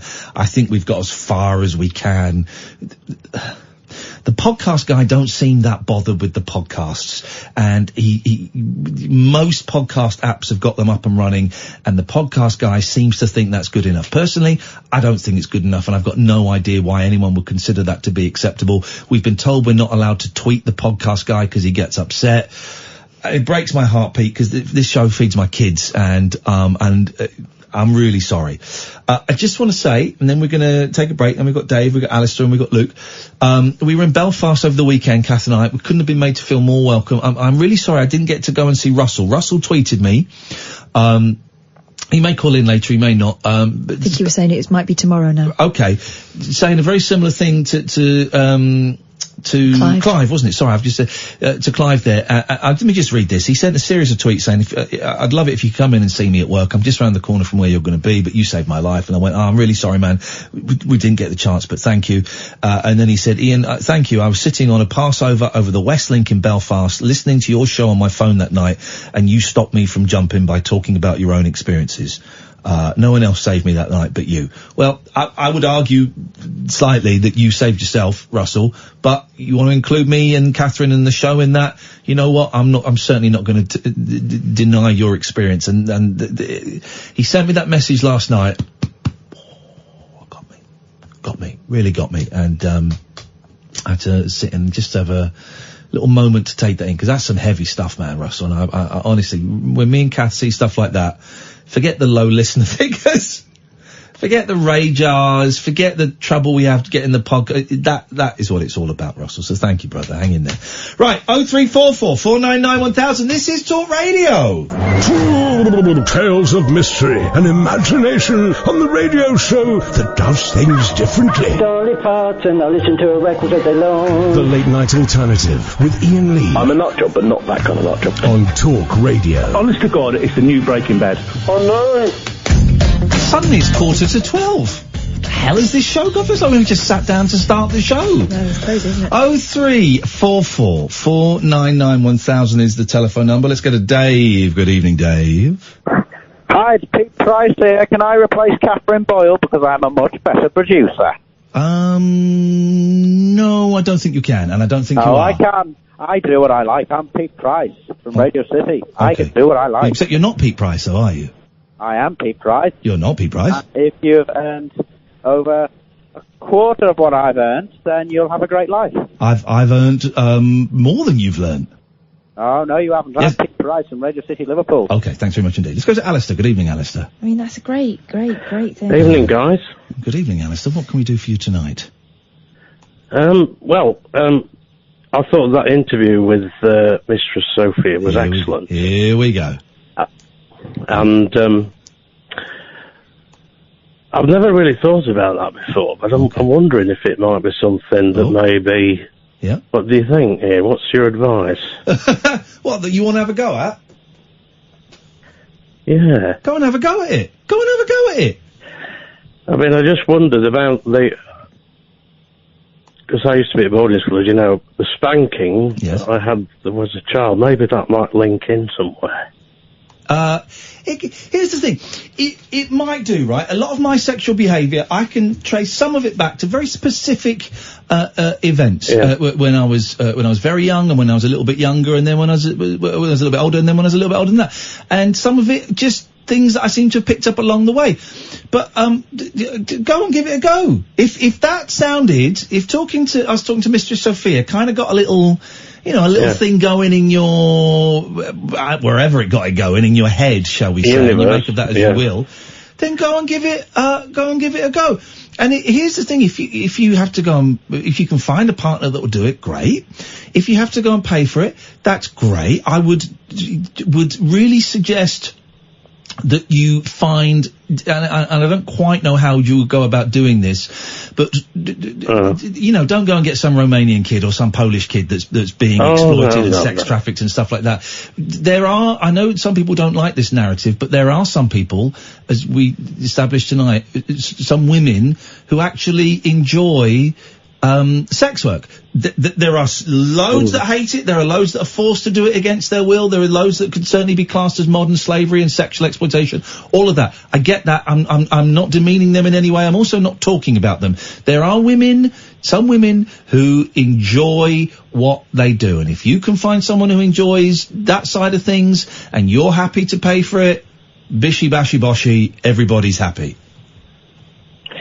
Well, I think I might email Mistress Sofia. I did check her out online, having listened, and I think she's a beautiful woman. She's a beautiful, beautiful lady. She's got a very, very firm hand. But here's the thing as well. You look at the pictures on her thing and you think, oh my God, that looks harsh. But. You go in and you say, it's the first time I've done this. And she also sounds like a very caring woman who enjoys her job. Yes. And enjoys, giving pleasure to people in that respect. She's not going to beat the shit out of you in the first session if that's not what you want, Although I think probably for, as a responsible broadcaster, we should point out that that would be entirely your decision and we can't endorse anyone. No, we're not telling you to do it, we're not, but I for one, if people want to experiment stuff and that's cool, but have a look, speak to her, she might be able to recommend someone near you, I don't know, but go and play. This is the problem. This is why we had her on. This is why we had Camilla Constance on last week, right? This is why I'm making lots of discoveries about myself. I spent 35 years, whatever, hung up on all this stuff and all this shame and guilt. And I think that's partly why we have so many problems in terms of all kinds of things. That we get so embarrassed and so ashamed and so, oh my God, this thing gets me hard and it's really bad and it's really wrong. Oh man, it's like they say, as long as it's not kids, as long as it's not animals, as long as everyone's consensual, as long as everyone's having a good time, that's fine, man. Do whatever your thing is. If it's blokes, if it's women, if it's getting spanked, if it's dressing up, whatever it is, live, experiment, enjoy it. Anyway, I'm looking forward to Bath, guys. I'm looking forward to meeting you. I'm looking forward to it as well. And you don't have to tell us if you do, but if you do go and meet Mistress Sofia or someone, just give us a cheeky little wink when we shake hands in Bath. That's all you got to do. See you later, Alistair. Thank you very much, mate. It's the thing. I mean, obviously we're not, you're right. We have to be responsible and we can't endorse anybody and we who knows and all of that stuff. But I do think I've wasted so much of my time living in shame because of stuff that I've done and stuff that I wanted to do and all of that. Then I said it, and do you know what? No, I said it, and hardly anyone went, "Oh, you dirty!" Oh, God, I'm sorry, I'm not talking to you. You know why? Because everyone's got their own thing going on, and I think for a lot of people, they've forgotten it's supposed to be first and foremost. It's supposed to be fun. 3 people don't speak to me as a result of what I said the other day. Oh well, everyone, the amount of support, in Belfast I was getting people whispering in my ear, just want to say well done about you coming out, all of that stuff, I love it, and the sex workers thing is a tricky one because there are a significant number of women and men, but primarily women, that are being exploited, and it is sexual abuse and it's slavery and they've been all these horrible things, but there is also the narrative that some people deny that there are women like Sofia who enjoy the jobs that they do. They enjoy them. And that's all right. That's all right. Luke! Hello, Ian. Hello, Luke. I'm not happy, Ian. Not happy at all. Uh-oh, Luke. What's happened, mate? Talk to me, buddy. You know the Women's World Cup, that happened, didn't it? The Women's World Cup, the football, hang on. No, it did happen. Yeah, it did. Talking about there, and we're not going to have language like that, young man. We're certainly not going to have language like that. Can we put a warning by his name saying, no. We'll have none of that, please. 0344 499 1000. Isn't it funny?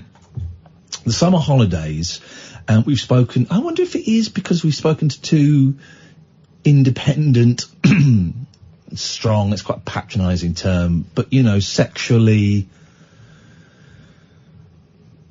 confident women, that you get little boys, he's a grown man, phoning up and being... If you remember, whenever those particular characters phone up, there's always a narrative that's pretty basic like that. Yeah. They either go for me, or they ever go about someone else. Yeah, it's a strange one, isn't it? It's a strange one. Very poor effort, Luke, very poor effort. That's men who are a bit frightened of women. I think it must be. I think it's men that frighten women.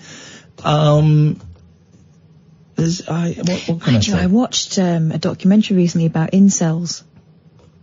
Now, these are the men that have decided that they don't want to have sex. No. These are men who are involuntarily celibate and blame women for being cruel. Right, okay. And think it's their right to be able to have sex with whoever they want, and women are just the enemy. Okay. And it's led to violence in America. Yeah. Because now there's sort of an online community that people can feel they belong to.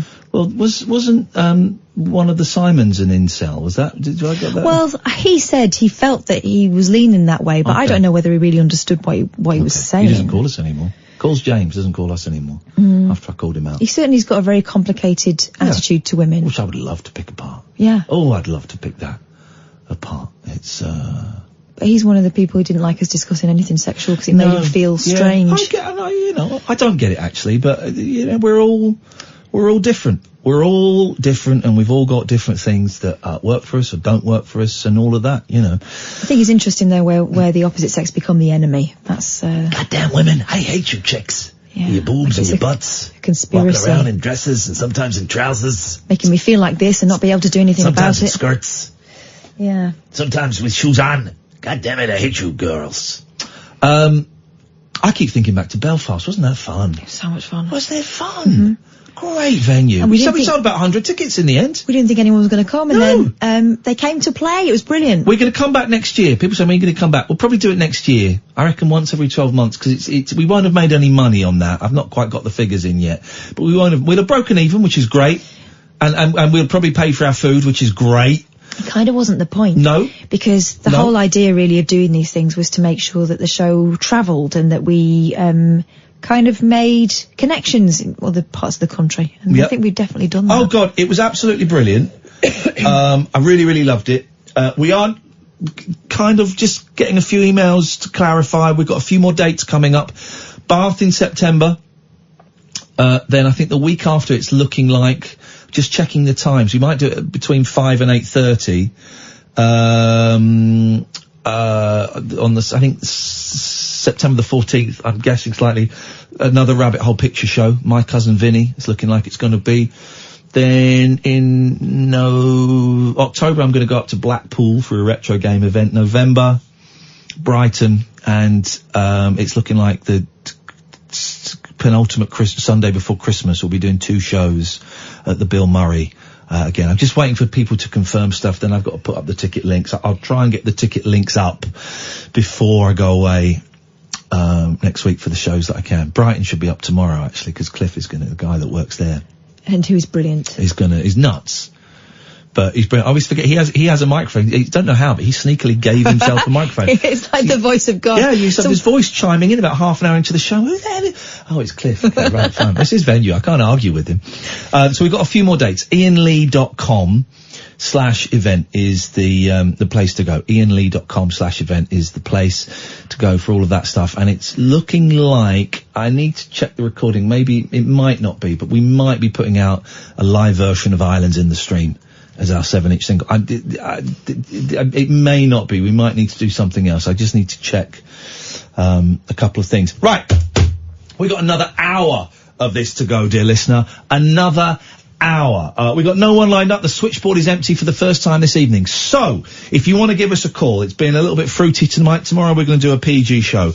We've talked about aliens. We've talked about dominatrices. We have talked about kinks and fetishes. But you can talk about anything you want. We've had no calls from any of the tough guys, the alphas, that called me out as being a nonce and, said that I was lying about Trump and Johnson being a racist. It's almost as if, I don't know, they're chicken. You're very welcome to call and we'll have a nice chat about it. We'll have a friendly chat and we'll shake hands at the end of it. The phone number, 0344 499 1000. 0344 499 1000. This is the late night alternative. We're every weeknight from 10 with Catherine Boyle and Iain Lee on Talk Radio. The late night alternative with Iain Lee on Talk Radio. We have ways of making you talk.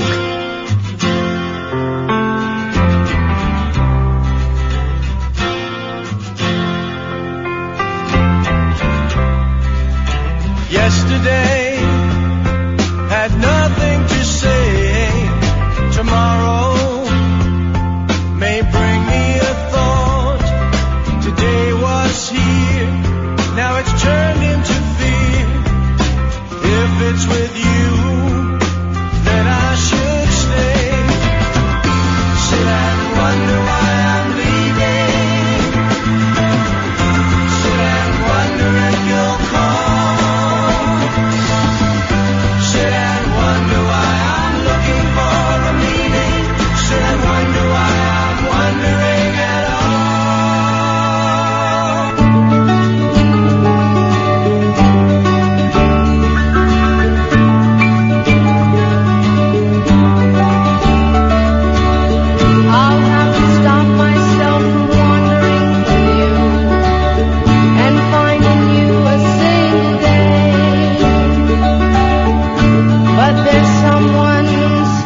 song. That's Dave Mason and Cass Elliot. It's 45 years in a day since Cass died, and we love Cass Elliot. It's a Tom album. It flopped. It sold about 20 copies, but go and get Dave Mason and Cass Elliot. What a record. I was reminded, a line in that, of how, slow time used to go in the old days. Sit and wonder if you'll call. Do you remember that? When, if you fancied someone, or you needed to speak to someone, and you'd wait for them to call, and you could wait like weeks, and they might never call. Nowadays, if I need to get hold of you, for example, I can phone you, I can email you, I can text you, I can WhatsApp you. Oh, she read that WhatsApp, but she's not got, let me send her another, let me tweet her and say, ask her why. There's all these different instant. Yeah, but there is still a game. But the game is slightly different now. The game is a little bit more involved. Of course, there's you don't want to text them straight after the first date, and all of that, and how long do you wait and stuff like that. But before, and also if you went out, I'm old enough to know when we didn't have answer phones, and if you went out and the house was empty, did they? You couldn't even 1471. No, I know. You had no idea I'm just going to pop to the shops to get some milk, and maybe, but they were, you come back with, did they call then? What was that all about? You had to just sit in the same building as the phone. Absolute agony. And the worst thing was, torture. The phone would be in the hallway. Yeah. There'd be one in the house, and your sister's going to know someone's rung up. And if she answers the phone, I remember my sister doing it to me several times. Catherine, it's a boy. We had the luxury of Mum had a phone installed in her bedroom. Oh. We had a second line. Oliver, do you want to even get Booper up? We seem to have lost her. And we had a phone in the... But then, does that mean people could spy? Yeah, but you could hear if people spied. You could hear. That reminds me of when I used to ring my grandma and granddad, right? Yeah. And I would ring up and I'd get grandma on the phone, and we'd be talking for a good 15 minutes before we could hear granddad just sort of, and he couldn't be bothered to speak to us, but he wanted to hear it all, and he used to listen on the other line, and sometimes he would interject. How much would you give for one of those phone calls now? I'd love it. I would Wouldn't love it. Wouldn't it? Granddad, are you on the line? Oh, yeah. Oh, aye. My great-grandmother, Nanny Menagin, I think it was, used to have a phone. We'll come to you in a second, Booper. The phone, but then there was also like an extra earpiece. So someone could be on the phone and then someone else could listen in. You see them occasionally on old films from the 40s and 50s. Just another earpiece. No, not a handset, just the earpiece, so they could listen in on what was being said. Remember one of the French exchanges I went to, thinking, well, I did judge the parents quite harshly when I went into their ensuite and there was a telephone in the toilet. Oh yeah, they do that a bit. But nowadays we all talk on the phone while we're having a poo. They were doing it regularly enough to put I think, well, where we're going to put this. It's got to go in the toilet. This is why I voted leave. 0344 499 1000. Good evening, good morning, good welcome, good day, Booper. Hey, good evening. How you doing, man? I'm good, man. How are you? Yeah, I've got this terrible stomach ache. I had it for 6 weeks, then it went for a couple of weeks, and now it's come back with a vengeance. And I need to apologise to everybody on that delayed EasyJet flight back from Belfast yesterday, because I use this language wisely. I dropped a couple of bombs on there. Yeah, I dropped a couple of bombs on that plane. Now, luckily they're not the bombs that are gonna, blow up, but in many ways they actually did blow up. So it's a tough old flight for everybody, Booper, but that's just the way it goes. Everyone was chewing on my imagine the ground crew when they opened that can up at the end. How long was the flight? It's only 55 minutes. But we were sitting on the tarmac for about 40, weren't we? We had to, it was about two and a half hours. So getting the plane or something? I don't know what, the plane was late, but it was fine. We were 2.5 hours late getting on, so we just played, Uno for a bit. Me and Kath played Uno and had some nachos. I read my Ringo Starr magazine, and it was, here's the thing, man. I had nothing to get back for. It was all cool. But were you saving all that up for the plane itself? Yeah, I was. There was leakage beforehand, Booper. There was a little bit of leakage. I'm not well. Here's the thing, as I said to Catherine, right? If I had a working dog that I had to bring in because I'm deaf or I'm asthmatic or whatever, I've got a bomb sniffer. Sorry? Is your backside the dog in this scenario? I'm saying if I had a working dog, she could not. If she complained about my working dog, Booper, because I had a medical condition, get her the sack straight away. I think your dog's dead. Sack straight away. That is discrimination in the workplace. Well, my Windy Bottom is my working dog. It is. I have it because I have a disease. It could be something very serious. I pray to God, Catherine. No, actually, I pray to God it is something serious, because then you're going to feel absolutely rotten and I win. But you'll feel worse. That's true. Then you have to wear a bag. Yeah, you might. I don't want to wear a bag. I pray to God it's not something serious. Here we go. This is an interesting text. It sounds a little bit like a Jerry Seinfeld stand-up routine, but why do some of us feel the need to stand up and walk about when the phone rings? When I'm talking on the phone, I walk around in a circle, and I'm really trying. Around my bed. Are you doing that now, Booper? Yeah. Why? What is that, man? What is that? No idea. And today I was on the phone. I think it was today, and I made a real effort, and I found myself walking around. I thought, no, I'm going to sit down and take this call. And I really had to force myself to sit down. It's a strange old. If any psychologists or doctors or magicians are listening, 0344 499 1000. Why do we walk around when we're on the goddamn phone? Booper, what did you call in for tonight? Call in to say I love women. And it's, like, hang on, let me just write that down. Hang on, let me put that on the list. I've got a list here. Gay and not gay. So you're on the not gay side? I'm on the not gay side. Beautiful. All right, that's the way. And also likes women. There we go. Tell me more about your love of women, Booper. That you felt you needed to phone a national radio station and express this. Has someone been doubting you? Well, no, it was just what Catherine was saying about guys who moan. Yeah, those guys who come on and that's the joke, that women are, have loose morals or whatever, or not very good at their jobs. Yeah, they just haven't got a clue. Yeah, they're not the man you are, Booper. You try. Can only try. But what used to happen, I'll tell you, now going back to a phone call thingy, where when you're dating and you're having a chat on the phone. Yeah. My dad used to pick up the phone downstairs on the extension and listen in. Spies. To our conversations. And we only knew because after a while he'd start interfering. Not interfering, but in the middle of conversation with them and go, was that you? No. Was that you? No. He'd make agreeing or appreciative noises. Yeah. He'd go, Who was that? Well, that wasn't me. No, it wasn't me. It goes, there's a deep voice though. Also, this is in the. I'm guessing we're of a similar vintage, Booper. Yeah, sort of your 40s. Yeah, 50. I'm 50 now. Oh, he's a really young voice. You're a very young voice. Well, that was, and kids won't know this now, right? That was in the days when there was one phone. It was in the hallway on the phone table, and some posh people had a little chair by, but otherwise you had to stand by the phone table. And if you were lucky, you had the upstairs extension, and there was a book next to it with everyone's numbers in. There was, and you.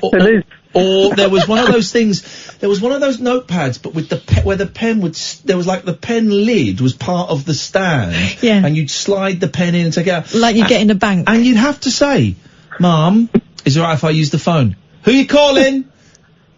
Just calling a friend. It was a case of Dad, get off the phone. Yeah. Dad, get off the phone. Dad, get off the phone. And then you'd hear the click. And you think, okay. You put the phone down. Then you'd hear it pick up again. Yeah. But it was like the old dial phone. So then it would pick up again. And you'd hear the click. And you think, oh, he's on it again. Did you ever do, you could dial, and we worked this out because my friend's parents would put a padlock on the phone. Wow. You know where you put like a little silver disc in the hole, and yes. I guess in the one. You know the way to around that though? Yeah, I do. Go on, tell us. It was tapping the little black... You tap the receiver, you tap the black buttons, and you could tap out the number that you wanted to dial. And you could get around, so you tap it like, if you wanted 8, 1, 2, 3, 4, 5, 6, 7, 8, let it settle. 1, 2, 3, let it settle. You would do it like that, and it would tap. I'm glad you said that, Boo, because I remembered that, and I'm thinking, well, that doesn't sound right, but that was how you did it. I never had friends with a padlock. That's how we had to do it. After when we turned 14, 15 years old, and Dad put a lock on the phone. Wow.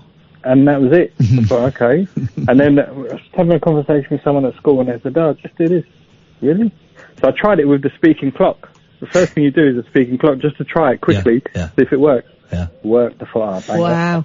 I never saw the padlock thing in my friends' houses, but I know that some of them did have a money box next to it, and it's like how much they were charging per call. Here's the thing as well. Did you know you can't do it now, and you're not been able to do it for years? And I'm about to say something that was vandalism as well. That on the old BT payphones, when they introduced 20p pieces, if your hand was small enough, right, you could put your hand up the slot, and then right up there was a little switch, and if you flicked it, your 20p fell back out again, and you still had the credit. So you could, in theory, and in practice, just keep putting the same 20 in, get your hand up there, flick the switch, it came down. You could get like 5-10 quid out of 120p. It worked with 10p as well. Did it work with 10p? No! No wonder they had to get rid of Busby. Yeah, we was on the corner of our road. There was a phone box. We used to buy that used to get slaughtered. Yeah. We used to come try and collect money, and there was never any money in it. Yeah, no, but you could sometimes as well, you could flick this switch and money would fall out of it. It was like winning on the gamblers. Wow. On the pokies.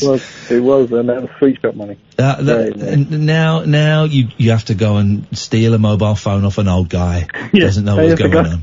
You have to jack someone off your... We don't encourage violence. Do it peacefully. All right, Booper, so you're not gay, you like women, and your dad used to spy on you. Nice one, man. Thank you very much. That was covered a lot of ground in that call. Thank you, Booper. 03444991000. This, dear listener, is Talk Radio. Jacked up jive talk for janitors, jazz cats, and gin-soaked boys and girls. Is that Commando? If you're awake, you're welcome. I've got 5 cactus needles stuck in my... The Late Night Alternative with Iain Lee on Talk Radio. I'm so disappointed. Why? Not one of those guys calling me a nonce, laughing about my marriage breaking down, my drug addiction, my sexuality. All those people that claim that I was saying all racists, all white people are racist, or Christians are racist. Not one of those people that accused me of betraying my country. Not one of those people that said I was lying when I stated the facts that Boris Johnson and Donald Trump are racist. Not one of those people has called in, and I'm wondering if it's because I can only think of 2 reasons, right? And if this is unfair, let me know. The reason one is they're chicken, but they can't be chicken because they were so tough online. They were so tough. Very bad language, very aggressive, saying very personal things. So they can't be scared. The only other reason I can think of, and I don't like thinking this, but they're just too pig shit stupid to know how to use a telephone. That could be the only... It's one of those 2 things. They're chicken or they're thick. 3. Yeah. They're not allowed to use a telephone. Okay, in the wherever it is they are staying. Yeah. Or their mums won't let them. Yeah, that's a real shame. 4. They're not real people. Bot. Smack your bot. Or they don't want their boss to recognise their voices. Yeah, it's a real shame. Guys, it's open. I'm up for having a nice, friendly chat about why you want to defend Donald Trump and Boris Johnson, who have both used racist language and terminology in the past, and therefore, to me, means they're racist. The case for Trump is definitely stronger than the case for Johnson. Definitely. Give you that. But there is a case for both of them. There is a case for both of them. I'm not butthurt. I'm not tearing my hair out. I'm not. All the things that you thought. You guys seem to be butthurt and seem to be tearing your hair out. And also, none of you guessed correctly what my view on Brexit was. Not one of you. Not one of you. And not one of you even asked me what my view on Brexit was. I don't know why you would want to. It's irrelevant to this thing, but you guys kept bringing it up. But you all tried to guess my view on Brexit, and you don't know. You've not even come close to it. So, that's a real disappointment. 0344, I say it slowly. That's the one that looks like a 0. And if you're going to tap it out on a receiver, that would be 10. You'd have to tap. Oh, that right, 1, okay, 2, I 3, did 4, wonder. 5. Yeah, you couldn't do it. If you hit it too hard, that would reset the whole thing. You have to just rock it. 0344 499 1000. Hannah says, oh, it's past their bedtime. That's true. Could be past their bedtime. 0344 499 1000. Tomorrow I'm going to be streaming on Twitch. Today you could watch me alphabetizing. Mm-hmm. Organising. Putting them in alphabetical order, my CDs, because they got a little bit messed up. Most of them were in alphabetical order anyway, but I had a big bag full of CDs that had been cleared out of my car by the coppers after the crash. I've lost 2 of my Sgt. Pepper's discs from my very expensive Sgt. Pepper box set. They got lost in the car crash. That was heartbreaking, but that's how it goes. I lost discs 2 and 4. That's fine. That's how it goes. But I've been wanting to do that for ages, and I've sorted them out, and I need to get some more CD shelves. It's the lesson. Or get rid of some? No, I did throw 2 away. Oh, okay. Threw 2 away. But I'll stream some games tomorrow. Now I've got my new O-Droid, this wonderful machine that emulates all this stuff. It's incredible. And now I'm eyeing up a backlit Game Boy Advance. But that's by the by. Catherine Boyle. Yeah. Finished the yawn. Done. You stifled it very well. I'm used to it. What happened to the guy that played Stifler? Stifler. Is that his name? Mm-hmm. I saw him, I started watching something and he was in it, but it was something old. Him and not Jason Schwartz, guy from the star of American Pie. Yes. What happened to him? He was going to be big. What happened to those guys? I guess they got typecast because they did so many of those films. Possibly. He's in a great film, the star of American Pie. It's a great film with Jack Black. Yeah. And I can't remember who the third person is in it. Don't care if Jack Black's in it, I'll watch it. It's such a funny film. It's got 2 names. In America it's called Saving Silverman. I can't remember which, it might be the name of it. And it's Jack Black and the guy from American Pie and the third guy play Neil Diamond impersonators. Oh, it's great. And it's like a romantic comedy and all of this. And at the end, spoiler alert, the girl is going to marry someone else and they're going, well, we can't do this. And Jack Black goes, dudes, we got to kidnap Neil Diamond. Oh. And they do. And it's brilliant. It's such a funny film and it just got totally overlooked and it's so funny. What have you got? And I'm going to find out exactly what that film's called. Jason Biggs. Jason Biggs! Now seems to be doing a lot of television.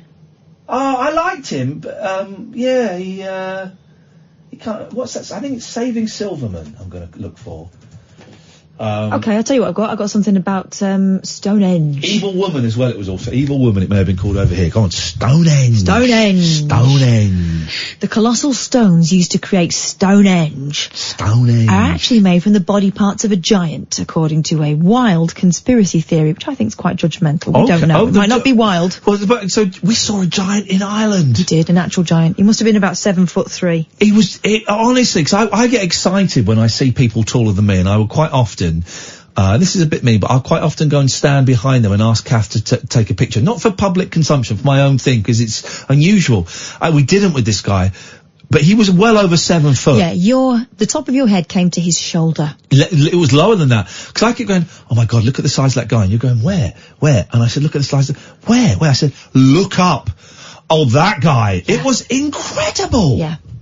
It was like 2 of me in an overcoat. It was wonderful. I mean, the trouble that guy must have. But, okay, go on. Giants. Yeah.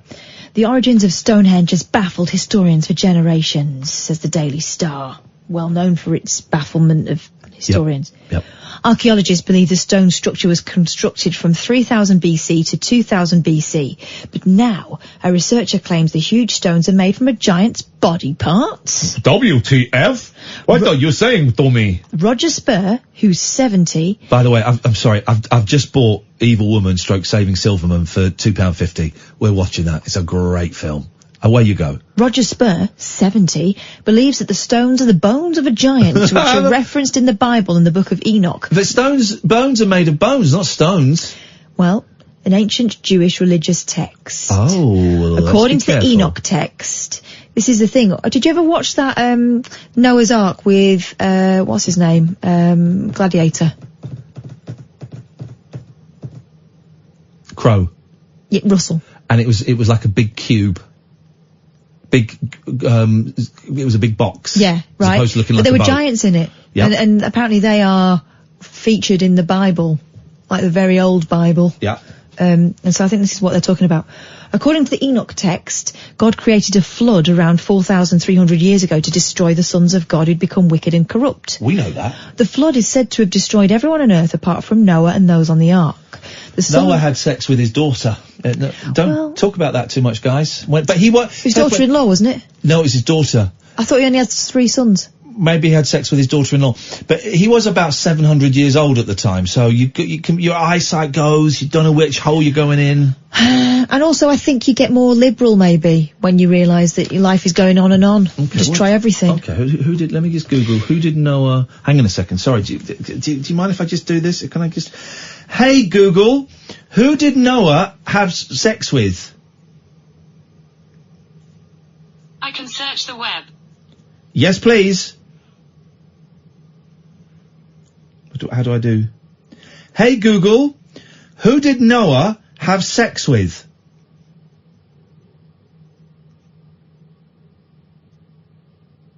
Here it comes.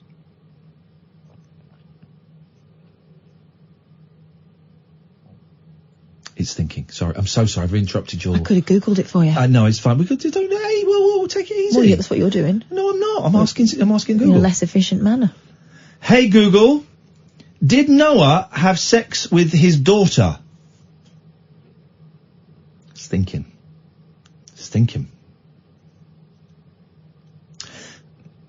Hey Google, why are you taking so long to answer my questions? It's thinking.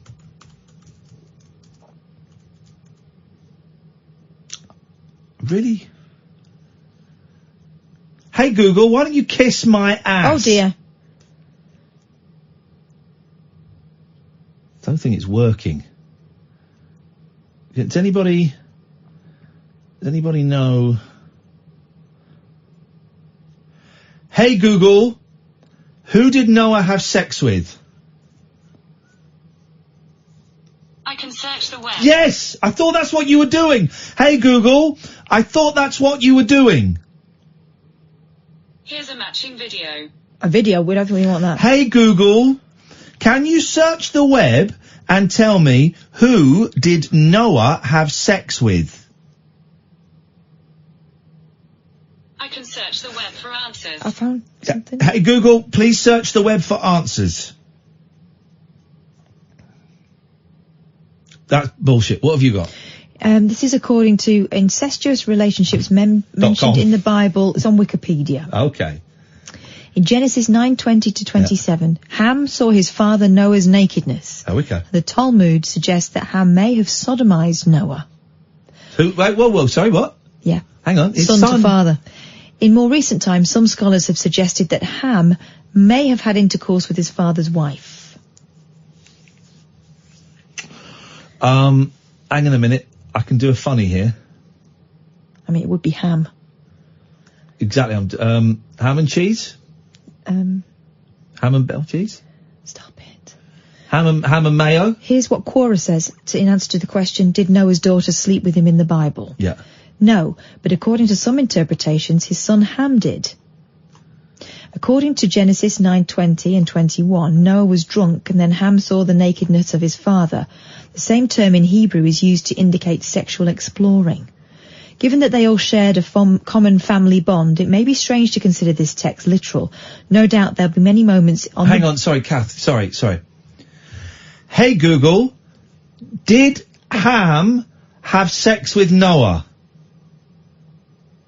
I can search the Jesus, what is that so difficult? Can we just play a trail, please, now? The Late Night Alternative with Iain Lee on Talk Radio. Roger says, of course Stonehenge has baffled archaeologists. They can only get 150 metres away from it. Thank you for that, Roger. Please, 0344 499-1000. Please call in. Otherwise we'll have to speak to George in a minute. The flood, we mentioned the Bible, didn't we? Excuse me. The flood is said to have destroyed everyone on earth apart from Noah and those on the ark. The sons of God are described as angels who mated with daughters of men and were known as Nephilim. The Fields of Nephilim, a band that I've never heard. That Mr. Spur has made an extraordinary claim that salt water from the hang on, I thought you were doing the thing about giants' bones. I am the Nephilim of the giants. Oh, that's it. Sorry, I thought you were talking about Noah then. Well, yeah, they were... Well, hang on, what are you talking about? They were the ones that God was trying to wipe out. What are you talking about? I've got absolute... I'm sorry, did I miss a meeting? I've absolutely no idea what you're talking about. If you listened... I'm listening. Shush then. Well, listening isn't done with your mouth open. Does anybody... actually, it can be. I can Not making a noise. I can hear. Shh. I can hear it when a dentist talks to me. Shushy. My mouth is open there. Shushy is street slang for Sonny Chiba. Is it? Yes, it is. I've got no idea what you're talking about. Are we doing Noah or are we doing Stonehenge? We're doing Stonehenge and the giants... Stop it. So we're doing Stonehenge. But it's related to the Noah story. I brought up Noah. I started talking about Noah. No, you didn't. Having it off with his daughter. Then we found out it was his son that had it off with him. Well, you got sidetracked by that. The Bible is a horny book, by the way. According to the Enoch text, God created a flood around 4,300 years ago to destroy the sons of God, who had become wicked and corrupt, right? The sons of God are described as angels who mated with daughters of men and were known as Nephilim. Fields of Nephilim, great band, although I've never heard them. Mr. Spur has made an extraordinary claim. Spur. Why are you saying spurt? I'm not, you're saying spurt. I'm not saying Spur spurt. is a 70-year-old... What's his name? Spur. Roger Spur.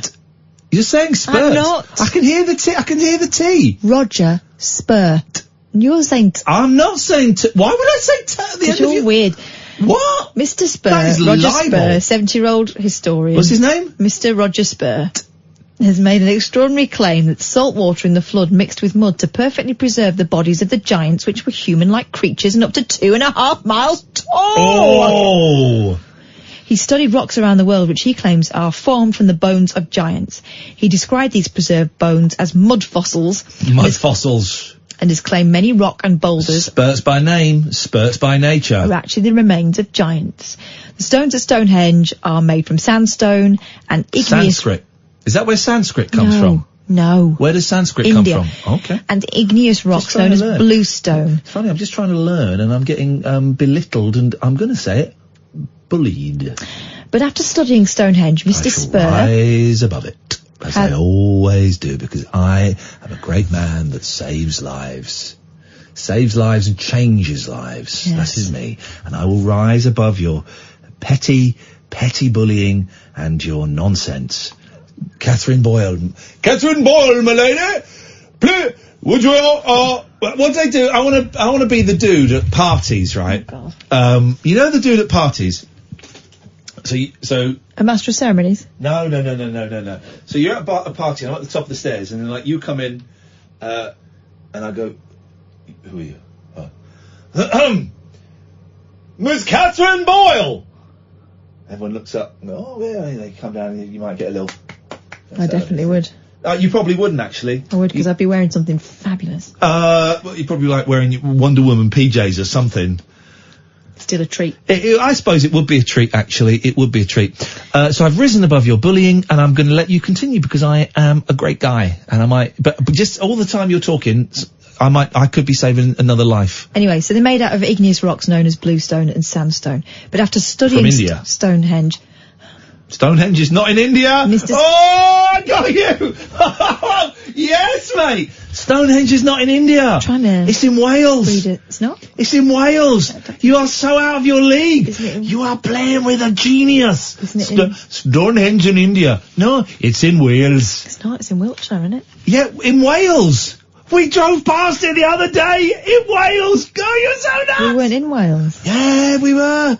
Yes, we were. It's in Wales. Carry on, please. 1-0. Studying Stonehenge, Mr. Spur has made his latest outlandish claims that the stones are evidence of the existence of the giants which once roamed the earth. Can we get this guy on the show? Probably not now. Is he dead? In a YouTube video, he discusses how one stone at the ancient monument called the heel stone is a giant's foot. Mr. Spur, who lives in Connecticut, in the US of A, That's America. Well, I'll give you that one. claims holes in the stone are in the exact same places the arteries of a human foot would be located. What was, Achilles? Yeah. What was his Achilles heel? It's where his mother held him when she dipped him into the water that made him Okay, invincible. you're not supposed to actually answer it.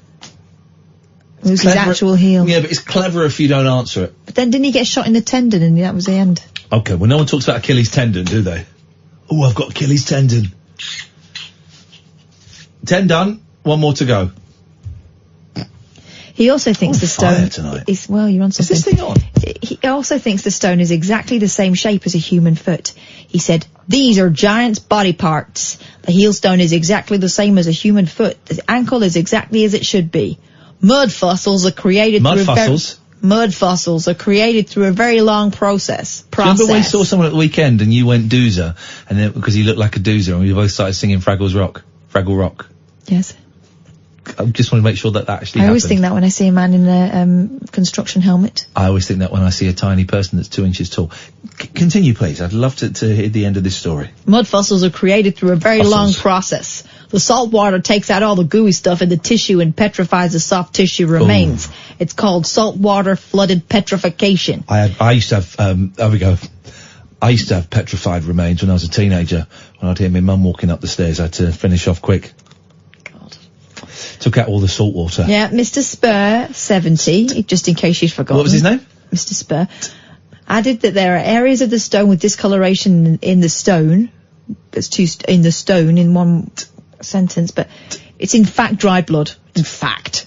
He said the hemoglobin found in red blood cells becomes locked when the flesh and mud solidifies and dries the blood. But I want to get this guy on and destroy him. That if it's mixed with acid, the blood will turn to liquid and would pour out of the Stonehenge stones. He said doing so would reactivate the giant's DNA and could tell us more about the Earth's ancient history. Back to life. Like the fly. Mr. Spur, who is a retired former software engineer. A retired liar. Said he approached Stonehenge with his research and was told never to contact them again. I've had those same rejection letters. Norse, Greek, Indian, Mayan, Aztec and Inca mythology all refer to giants. In Genesis 6:4 of the King James Bible it reads, "There were giants on earth in those days, and also after that when the sons of God came in unto the daughters of men, and they bare children to them. The same became mighty men which were of old, men of renown." Mr. Spur shares his research on giants in his Mud Fossil University Facebook page. Stonehenge told Daily Star Online they were unable to comment on his research. Can we get this guy, what's his name? Mr. Spur. What's his first name? Roger. Right. He's got a Mud Fossil University Facebook page. Right. Well, can you contact him and get him on the show? Yeah. Oh, we go. I've got him on Twitter. He hasn't tweeted since November the 27th, 2015. I wonder if he's busy researching. Okay. I'm not going to tweet him. You're going to email him. We're going to take a break, then we're going to come back, and no one else called in, so unfortunately, and it's your fault, dear listener, we're going to speak to Rainbow George. A star-crossed soapbox for sailor boys, stable girls, I'm on the edge. and stripper grands. It depends who you're with and it depends on the situation. Late night speech radio with a difference. Thank you. The Late Night Alternative with Iain Lee on Talk Radio. Sorry, guys. I'm just looking at the track listing of the new Rhino release to celebrate the 50th anniversary of Woodstock. I'm only up to disc 10 of 38 discs. Disc 10 is the second day it's Country Joe McDonald. Disc 11 is Santana. Disc 12 is John Sebastian. Disc 13, the Keith Hartley Band. Disc 14 is Incredible Stringman. Disc 15, nearly halfway through it, guys. There is $800 for a 38... Grateful Dead, Creedence Clearwater, Janis, Sly and the Family Stone, The Who, Jefferson Airplane, Joe Cocker, Country Joe and the Fish, 10 Years After, The Band, Johnny Winner's Blood, Sweat and Tears. So no one remembers Blood, Sweat and Tears at Woodstock. Crosby, Stills Nash and Young, Butterfield Blues, Sha-Na-Na, Jimi Hendrix, and the end. Okay, fine. Do you know what? Actually, I think I can pass on that. Right, no one else called in, so we go to George. Good evening, George. Good evening, or is it good morning? It's good evening. We've not had a sleep yet. Okay.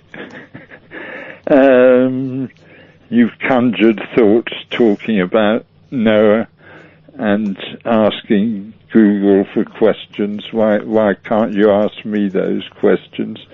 Noah was 500 years old when he begat Shem, Ham. Do it in English and stop talking about the Three Stooges. No, Shem, Ham, and Japheth. Yeah, they were the Three Stooges. Shem, Ham, and Curly Joe. Well, Curly Joe, of course, was the second Curly being the original Curly, but Shem, Ham, and Curly, they were the Stooges. Well, they were his triplets, and when they went certainly when they went into the ark, it was Noah went in and his sons. Why is it sounding echoey on your phone? I don't know. I have no idea. Can I ask a point of order? Let me just move it to another I just line. heard back from Mr. Roger Spur. Yeah. He said he'd be up for it. What time would we like to speak to him? Tomorrow? Yes. 11 o'clock, please.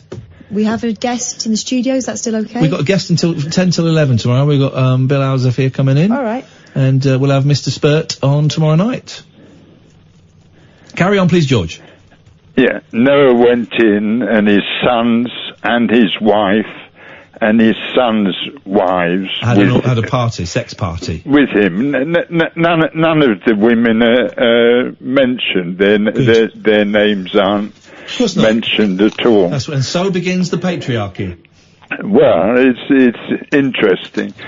And the Bible is interesting, and people should realise that the Jesus of John's Gospel was definitely portrayed as being gay, and I'm really surprised that people haven't realised that after all these years, because he only gives one commandment. Thou shalt bum.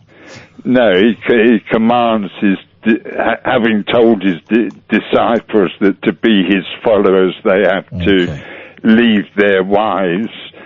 He then commands them to love one another, and the writer of the Gospel then distinguishes himself as being the disciple that Jesus loved, and goes on to identify himself at the end of the Gospel as being Judas, and it's very clear to see,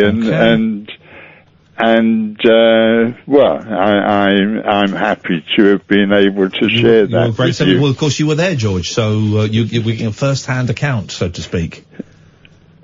How do you mean? It's a joke. Thanks very much for your call. Let's go to June. Good evening, June. Hi, Ian. Hi, Catherine.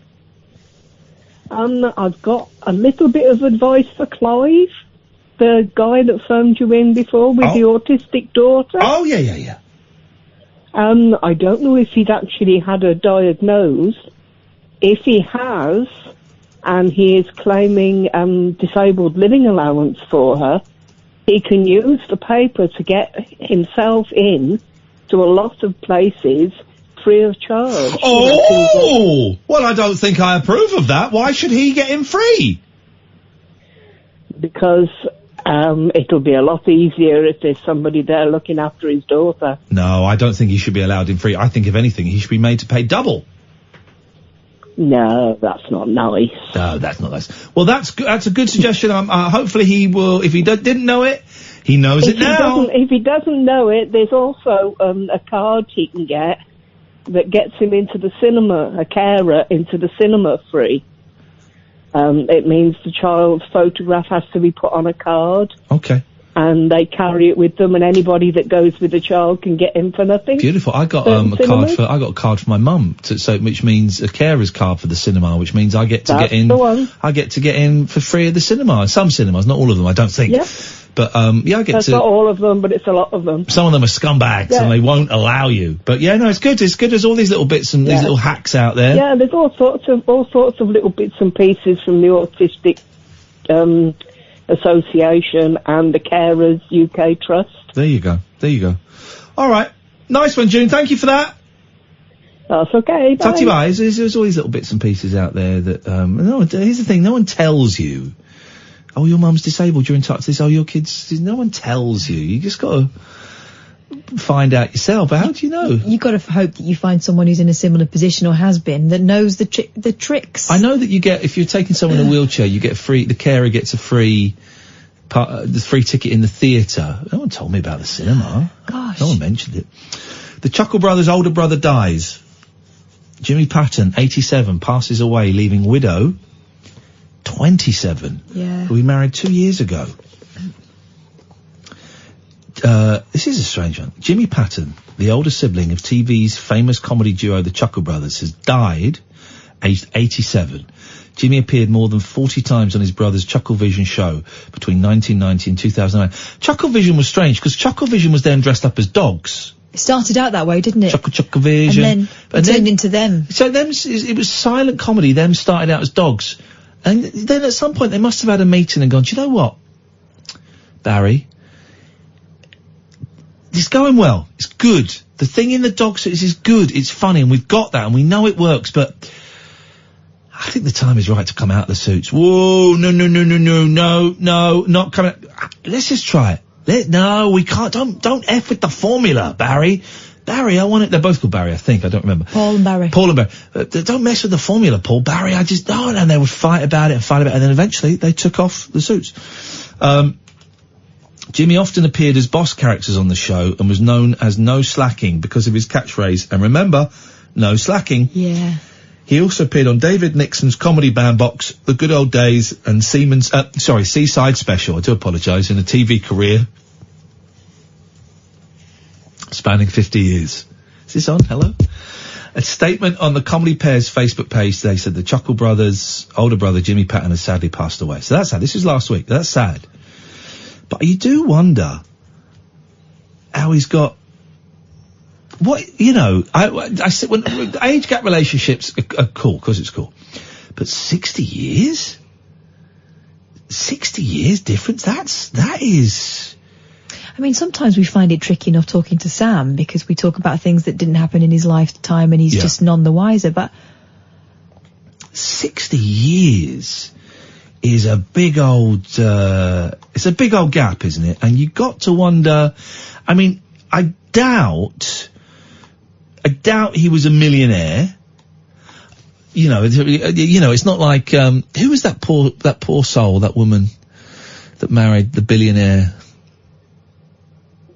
Anna Nicole. Anna Nicole. That was horrible the way that all played out in public. Who was the guy she married? He was like in his 80s and she was 23, I'm going to say, but a very attractive, buxom, big, curvy, blonde. But a really damaged person. And of course, when he died, he was definitely a millionaire. I want to say billionaire. J. Howard Marshall. Right. Worth a lot of money. If it wasn't billions, it was hundreds of millions. And she got it all when he died. And then we all just watched the inevitable, obvious car crash. I think she had a reality show as well, I guess. She did. And I just remember shots of her being drunk and high and, falling over and all of that. And we all laughed. Oh, she was a big joke. We all laughed, and then was it suicide or was it an OD? What did she? Let's see. What was her name? Sorry. Anna Nicole Smith. Anna Nicole Smith. Born Vicky Lynn Hogan, 1967. Died February 8th, 2007. So 30. She wasn't very old at all. And when he died, his son, who was quite an old man as well, sort of challenged the decision, and she was caught up in all that, wasn't she? But she was being looked after by this guy, who it would appear is someone that didn't help her out. What did she die of? Let's see. I bet drugs overdose. And her son died, remember, and she never got over it. Oh no, I didn't remember. I don't remember that. Here we go. What a shame. Death. Found dead in room 607 at the Seminole Hard Rock Hotel Casino in Hollywood, Florida. Jesus. Tasma Brightanthorpe, a friend of Smith, who was a trained emergency nurse, performed CPR for 15 minutes until her husband, who was Smith's friend and bodyguard, took over. He'd driven back to the hotel after being notified by his wife of Smith's condition. According to police chief, there was a call to the front desk from Smith's 6th floor room. The front desk in turn called security, then called 911. Drugs. Is it drugs? Let's see. Come in, Paul. We're just trying to remember how Anna Nicole Smith died. Yeah, it was ultimately ruled an accidental drug overdose of a sedative. That's a shame, isn't it? And we all laughed, and I laughed. As I laughed at the Britney Spears head shaving thing. Gosh, weren't the 90s and the early 2000s quite dark? Yeah. Weren't they quite dark? Because these women were kind of caricatures. Yeah, yeah. It was funny. It was funny to see people having breakdowns. I'm ashamed to say. But she kind of bounced back, Anna Nicole. She had quite a funny series reality show, Anna Nicole on the Entertainment. Oh, she did. Well, she didn't bounce back after dying. That would be a real. Well, I don't work for Rainbow George. Her 20-year-old son Daniel died on September 10th, 2006 in his mother's hospital room while visiting her and her baby. And we are told, I'm being told that the Chuckle Brothers' 60 years younger bride, says, I think she was a massive Chuckle fan and met him on a fan forum. She was in her 20s, he was in her 70s. 80s. Don't look at me like that. Poor Ross. What you got for Good us? evening. We're talking, The Trainer, Blokes at the Definitive History of them, PhD student. It's a lovely book about what you call sports shoes. So it's from pimp soles onwards, right the way through, the Reebok pumps, the whole 9 yards on that. But I'm particularly excited because we are crossing live to Tacoma in the USA because they have just opened a huge, massive walkway as a tribute to Tacoma's most famous son, one of my absolute obsessions. Frank Herbert, who wrote June. He would have been 100 years old next year, so we're talking about Frank Herbert. There's a new film out next year directed by Denis Villeneuve. They're doing it, because they did it before, didn't they? And David Lynch did it, which I love that film. Sting and Kyle MacLachlan. MacLachlan was it. Never seen it, but it was a lovely made film. Is it? Because Ollie out there likes it. Give him the thumbs up, Ollie. I thought it was famously a turkey, but it wasn't. It lost an awful lot of money. Right. The trouble is they tried to market it as Star Wars. There were even action figures, which are now quite valuable. Right. And it wasn't that at all, because the books are very kind of trippy and environmentally friendly and stuff. So we're talking a bit about that on the programme. And we're also being Tuesday, we have a semi-regular nutrition spot. So we're doing a bit on veganism and why the EU apparently, and this isn't one of those made-up tabloid stories, there's a lobby now from the meat industry within Europe that they're debating whether they should rename vegan burgers and vegan sausages vegan tubes and vegan patties. Oh, okay. A vegan tube. It doesn't sound right, does it? Doesn't sound right. It doesn't sound right at all. It's, I don't know. I've got a feeling I'm gonna have to do something about my diet, because my stomach is killing me, man. Colonoscopy coming up soon.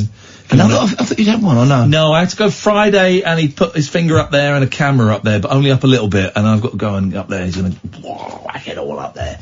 Anyway, on that bombshell from Anna Nicole to that, Jesus. Wow. What a life. Great show tonight, I thought it was very enjoyable. Thank you. We will be back tonight at 10. Thank you, Oliver. Thank you very much, Catherine Boyle. Stay tuned, though. Coming up after 1 o'clock, it's Paul Ross, only on Talk Radio. We are Talk Radio.